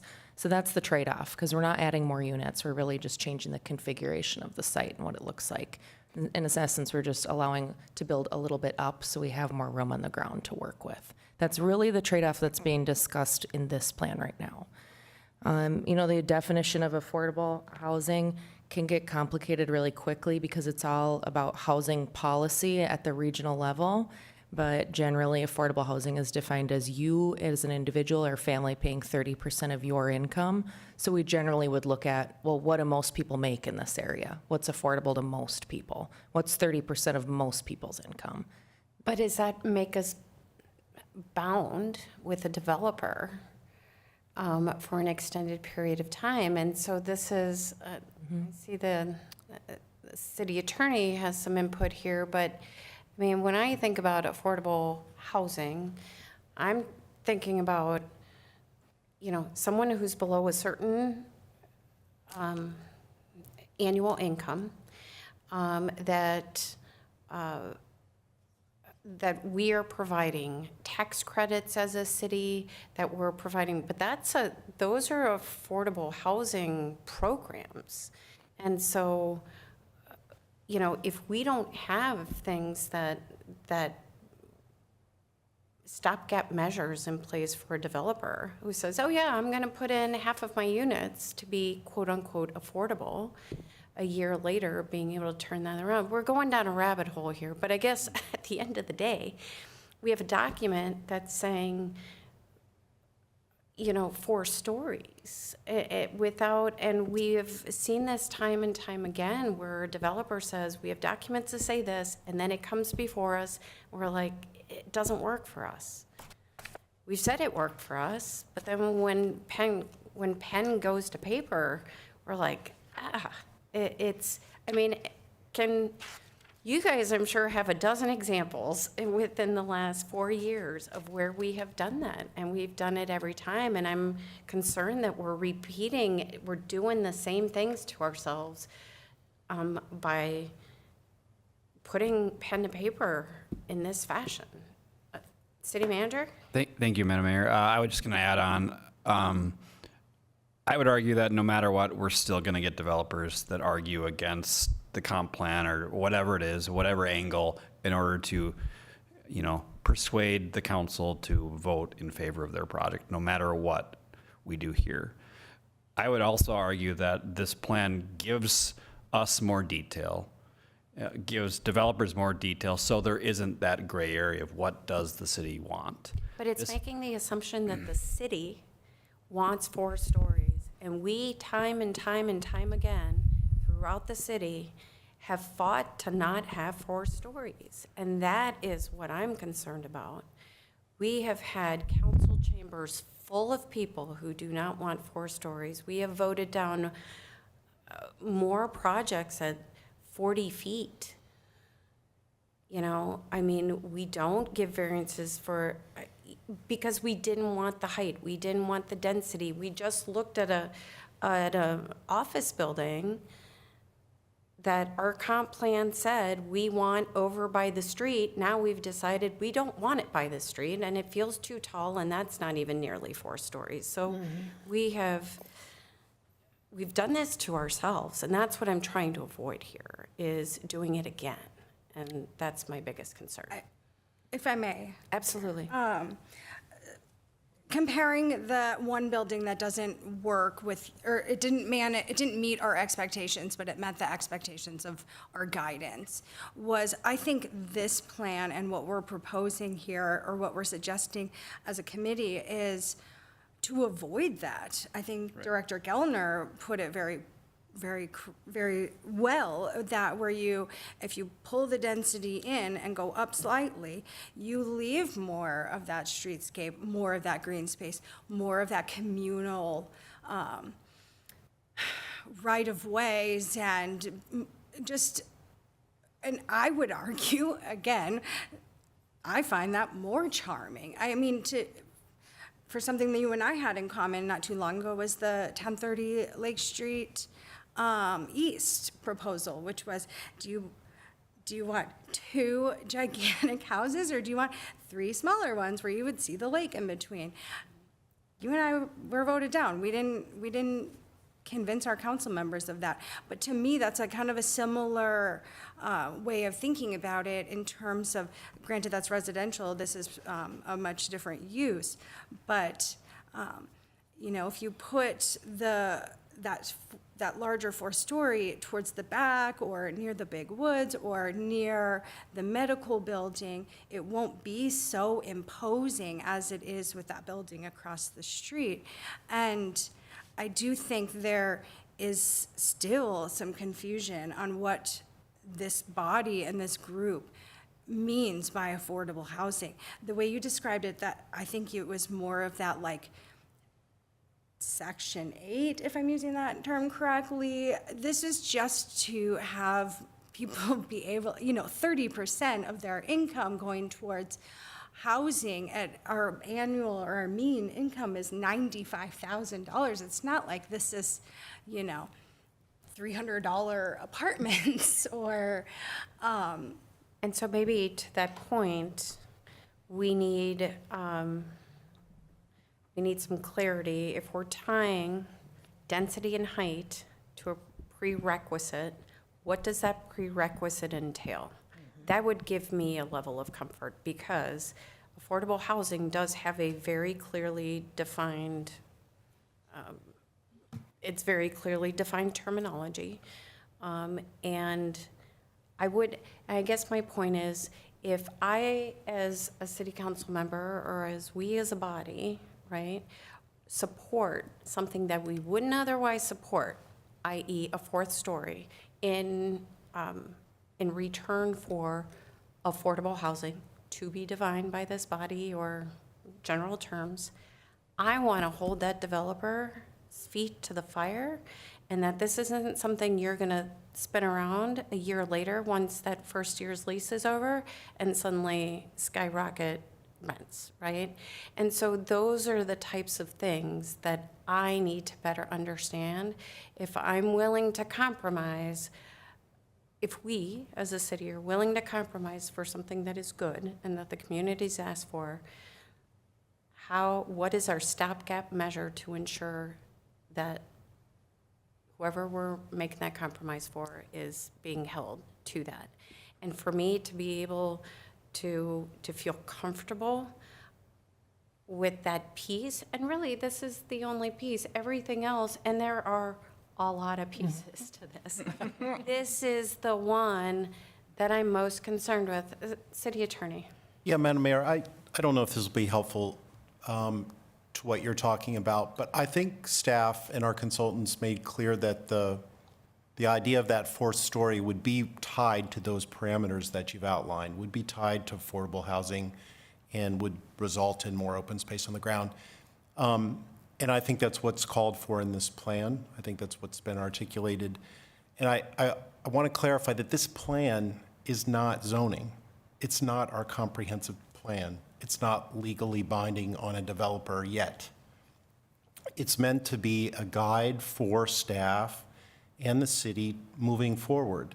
Some of it may require changes to our zoning. I think if we allowed a 4th story, that would require a change to zoning. That would come before you again. It would go through Planning Commission. In this plan, I don't think you should pass this plan with anything you're truly opposed to, but if you could say, well, I think the concept could work, but we need to work out more details, that's okay. This plan requires a lot more details to be worked out. It's high level, it's foundational, but it's, to your point earlier, a developer may try to wave this in our face, but it ultimately wouldn't be binding or a successful argument. And so I think, thank you for the clarification. That's incredibly helpful.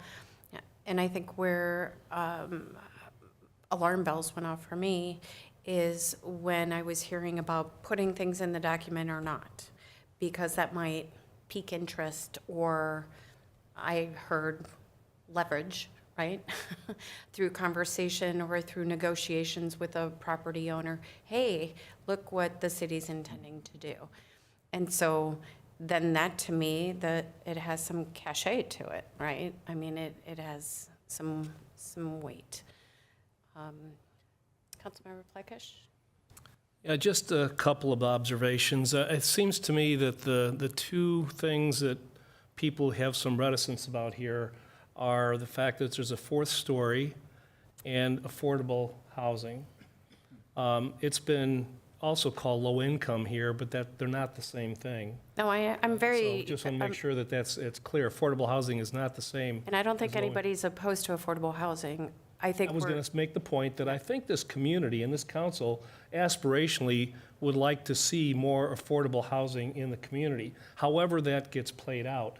One of the ways that it can get played out is by allowing a four-story, not mandating, not making it widespread, but just as a possibility, not that it's going to happen, not that it would even be approved at the time that it's being applied, but only that it's a method to give this community more affordable housing when the time comes.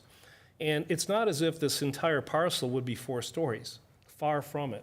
In fact, it would probably be very small footprint, I would think. And one thing that we haven't talked about is we also passed design standards recently, and the design standards themselves went through pains to make sure that whatever density gets built is done in a way that it is not obvious to people. And that would be part of this. And the fact that it's highlighted in red and it's called high intensity, high density, maybe those are words that we shouldn't have used, but it sort of reflects the reality of what that parcel is now. It's not like we're taking it from what it is now and suddenly making it something it isn't. It's kind of that now. We just use terms that may have triggered a little bit of emotion. I would be okay with compromise here if that's what it came to, but I don't think we would be misguided in approving it the way that it is. well, thank you. I want to be very succinct and clear here. Affordable housing are very specific programs. I think Community Development Director Gellner will, both federally, at a state level, with regard to many, many areas. I think what we're talking about here is life cycle housing, is what I heard. The community, they're looking for all different levels of life, right? You're getting started, you're out of college, you're starting your career, you're doing all of these things that we need housing options to accommodate all of those people. So to your point though, if we don't have tools in place, and that's, I think, at the crux of it, where my concern is. If we do not have tools in place, that if we make agreements for 4 stories in the back, in the corner, on the side, wherever, and using our design standards and everything else to continue to maintain an expectation of what that housing should be as a city, because we've made accommodations for that, that's where I have my concerns. It is that stopgap. We have seen, there's very creative people out there to make $1. They will find all kinds of things. I want to make sure that if we make any kind of change to who we are in that corner, and it's an important corner. I think we can all say that if we change it substantially, it will impact, which is part of why we did this study, that we do it right? We have some incredible assets there. We have a grocery store, which is vital to any community. We don't want to lose that. I think we can all agree on that. We have the big woods next door. We have an institutional property right next door. We have a lot of really great things about this site, and a lot of opportunities. But I just want to make sure that we don't back ourselves into a corner. And that's, when I see that, that's what I hear right now. Maybe because of the language we've chosen to use, or without additional information, we kept it too high level. But that's kind of where I'm at. Not opposed, and I even in the workshop said, it could be in sections, right? Not a big cement block. Wouldn't support that. But I don't want to give people a false impression either that it would just be, that entire red site, just solid concrete, 4 stories going up, and so. May I make a clarifying point, Madam Mayor? Yes, please. Thank you. An interesting example of how this may play out over the next, say, a couple of months or a year is an example that we've actually already done here.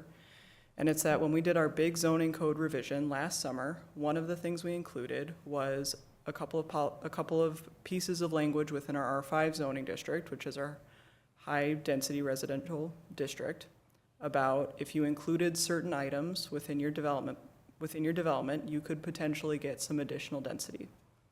We named underground parking, sustainability measures, and affordable housing. At that time, the way that we wrote that code was saying, per the city's affordable housing policy. You may have noticed that we do not have an affordable housing policy at this time. And that's just in part because there have been other zoning updates to do. We've had a lot of turnover with the HRA in the last year or so and making sure that we have that fully staffed. So there's not a policy as of yet. So we haven't had any developments come through and say, hey, in R5, you said I could get more density if I followed the policy. We don't have a policy for you to follow. That's the end of the discussion. So that affordable housing policy that will be evaluated by the HRA and by the council is the guardrails that we're talking about. That's going to be the definition of affordable housing according to whatever federal, state standard that we talk about with that. That's what's going to go within that policy and be in front of you to discuss and to approve before it ever gets waived in our face by a developer. Yep, and then I would just add, thank you for that, I appreciate that. That, as Attorney Schelzel said, there's no zoning that allows 4 stories in our city. So if a conversation was had, well, I deserve that 4 stories because I see it on this map, we'd say that's not legally binding. You don't have your properties not zoned that way, end of story. So I do feel confident that we have the correct tools here with the adoption of this plan and with the current zoning. Ms. Quarles and I would like to make some additional zoning changes, and that is in the strategic plan that you saw this evening. We'd like to start with focusing on this affordable housing policy with the HRA, and then move into a few zoning adjustments and a few more adjustments to our design standards as well. Because I think this whole conversation, I feel like we are all on the same page about what we want. We're really close. But what we want to make sure of is that we aren't just vague and that we're detailed about it. Our design standards are really strong when it comes to those large-scale sites. Councilmember Plekish and Planner Quarles mentioned that. When a site's over 3 acres, we require a lot of design standards, and that is legally binding. That is in zoning. I'd like to continue working with Van Meter Williams Pollock on seeing this through so that we can ensure that when we talk about the potential for a 4th story, we get more detailed in the coming years. I think we have some time with Colonial Square. It's fully leased up. It was purchased in the last 10 years, refinanced. I think it's in a strong position right now. Perhaps those smaller buildings towards Wayzata Boulevard have a different timeline, those 2 smaller buildings. But I know we've been clear with the corridor study committee that we're in no way interested in seeing 4 stories right up on the street. That's the lesson we learned from the medical building. We won't repeat that mistake. And I think we have enough in this plan and enough in zoning to stop that from happening. Totally understand where you're coming from, and more details what we want to, but that would come with the implementation plan. So I understand at this juncture, we can't get that detailed quite yet. Okay, thank you. Just a question, Emily or Val, do you know the percentage of apartment buildings that we currently have in the city? It's a pretty high percentage, isn't it? Of apartments versus single-family homes? I think it's about 40% of our units in the city are multifamily units. Pretty high. Yes, that is very high. And a lot of those are affordable today. Yes, a lot of them are because of the age of the structures. They're just, they're affordable because they're older buildings. Okay, thank you. Okay. Other questions, concerns, comments? Okay. So from a procedural standpoint, this is to adopt resolution 53-2023. We're adopting the Wayzata Boulevard corridor study, so this isn't an acknowledgement of receipt. How does that differ? Madam Mayor, to me, you're accepting the document. I would say acknowledging it's consistent with the city, guidelines, comp plan, all those things. You're not just acknowledging receiving of it, but you're not acknowledging and agreeing to the contents within it. that includes the implementation steps and all that will remain down the road. So it is different than just receiving it. Okay, so we're agreeing to the crosswalk as it's painted or as the rendering depicts? you're I mean, out- that's what I'm concerned about is, I mean, we could all have differing opinions. I don't think the crosswalk should go there, I think, right? City Attorney? Well, Madam Mayor, I understand how that could be a concern. I think this is more of a roadmap for the city. This is setting staff and our consultants on a direction. So you should be should be fully behind all the implementation steps in the study. But it doesn't change our city code. It doesn't change our comprehensive plan. And for anything in it to be legally binding, there'll be more of a process ahead, including council approval of any changes to the zoning code or the comp plan. Could we go back to the implementation plan, please? Yes.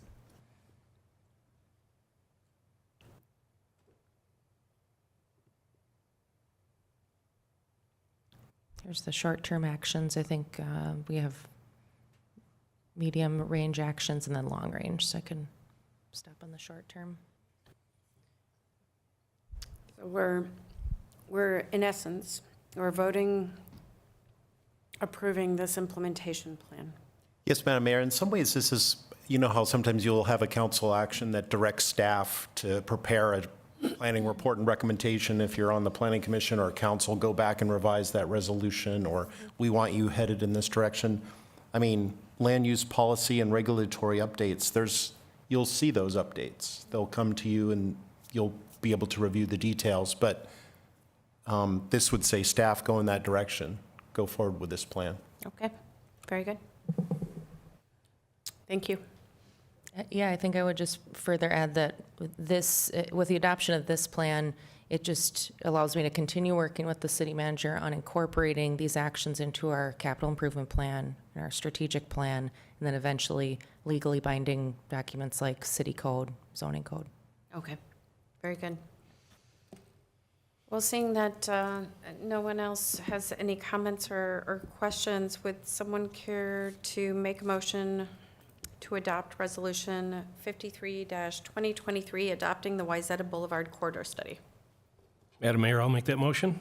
Okay, thank you. Is there a second? Second. Any further discussion? All those in favor say aye. Aye. Aye. Opposed? Nay. The motion passes. All right, very good. So that concludes new business. Next up is our city manager's report. Thank you, Madam Mayor. Just a couple quick things for you tonight. One is just want to say thank you in acknowledging the community's attendance and participation to the city showcase event that we held yesterday from 3 to 6. Thanks for coming out. It was a little chilly, but we had sunshine and just great food, a lot of good demonstrations about what our public safety teams do. So thanks for the council that came out and staff that really put a lot of effort into it. And I think we learned a lot about how we want to evolve the event in future years too. And thanks to you, Mayor, for talking about the city and what we've accomplished and what we have to look forward to as well. So thanks to everybody who came out for that. A couple things to look forward to. One is on Saturday, we have Pull It Day, 8:30, Public Works, be there or be square if you want to let out some aggression and pull out some plantings in our public spaces. It's quick, it's like 90 minutes, get some coffee, donuts. Our Public Works crew will shepherd you to public spaces that could use your help. It really does help out our crews and makes just preparing for the winter season a lot easier. For those that are wanting to volunteer, you can always show up to the day and we'll get you in the right place, or go online and it helps, how many people are coming. So please go to our website and sign up online. Again, Saturday, 8:30. This month is obviously, it's October, Cancer Awareness Month. We do a lot of things around town with the lighting up spaces, some decorations. This year, our police department created pink badges, and I'm going to hand those out to the council when I get a couple more. But pretty unique idea and special. You'll see all of our police officers around town with these special badges to honor and pay respects to everyone that's fought that fight. Really kind of cool and proud initiative that no one asked the police officer to do, to really kind of pay their respects and connect with our community as well. Lastly, I don't want to forget, it's that time again. It's fall. You know what that means? It's the Mayor for a Day essay contest. Yes, that's true. So the League of Minnesota Cities does this contest where kids, 4th, 5th, and 6th graders can write a little essay. It's all online. We'll have a little sign up on our website. Whoever wins gets to put their essay on what they would do as a mayor for a day, what their ideas I can't talk, it's late. Ideas would be for the community. They also get $100, which, I mean, when I was 4th, 5th, and 6th grade, $100 would go a long way, and I could have a lot of fun with that. So I encourage anybody that's listening, or any parents out there, encourage their kids. It's a good kind of civics activity as well, and we'll get that information on the website. That's all I have. All right, fantastic.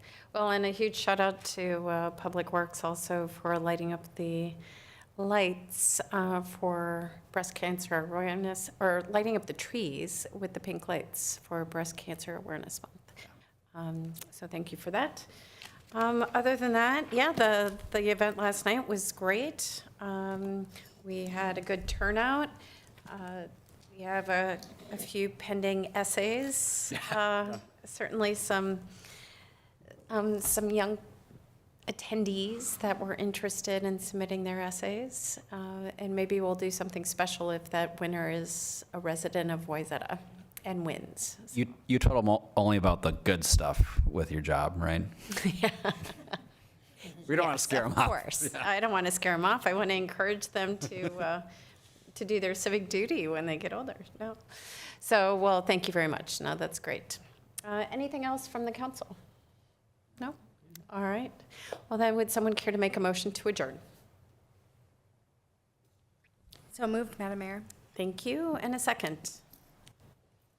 So moved, Madam Mayor? Or a second. I guess Perfect. second. Can First I and a move second. a motion? You were so moved. You moved again. No, that's all right. Is You know there what I any meant. further discussion? I do. No? All right. All those in favor say aye. Aye. Aye. Opposed? We are adjourned.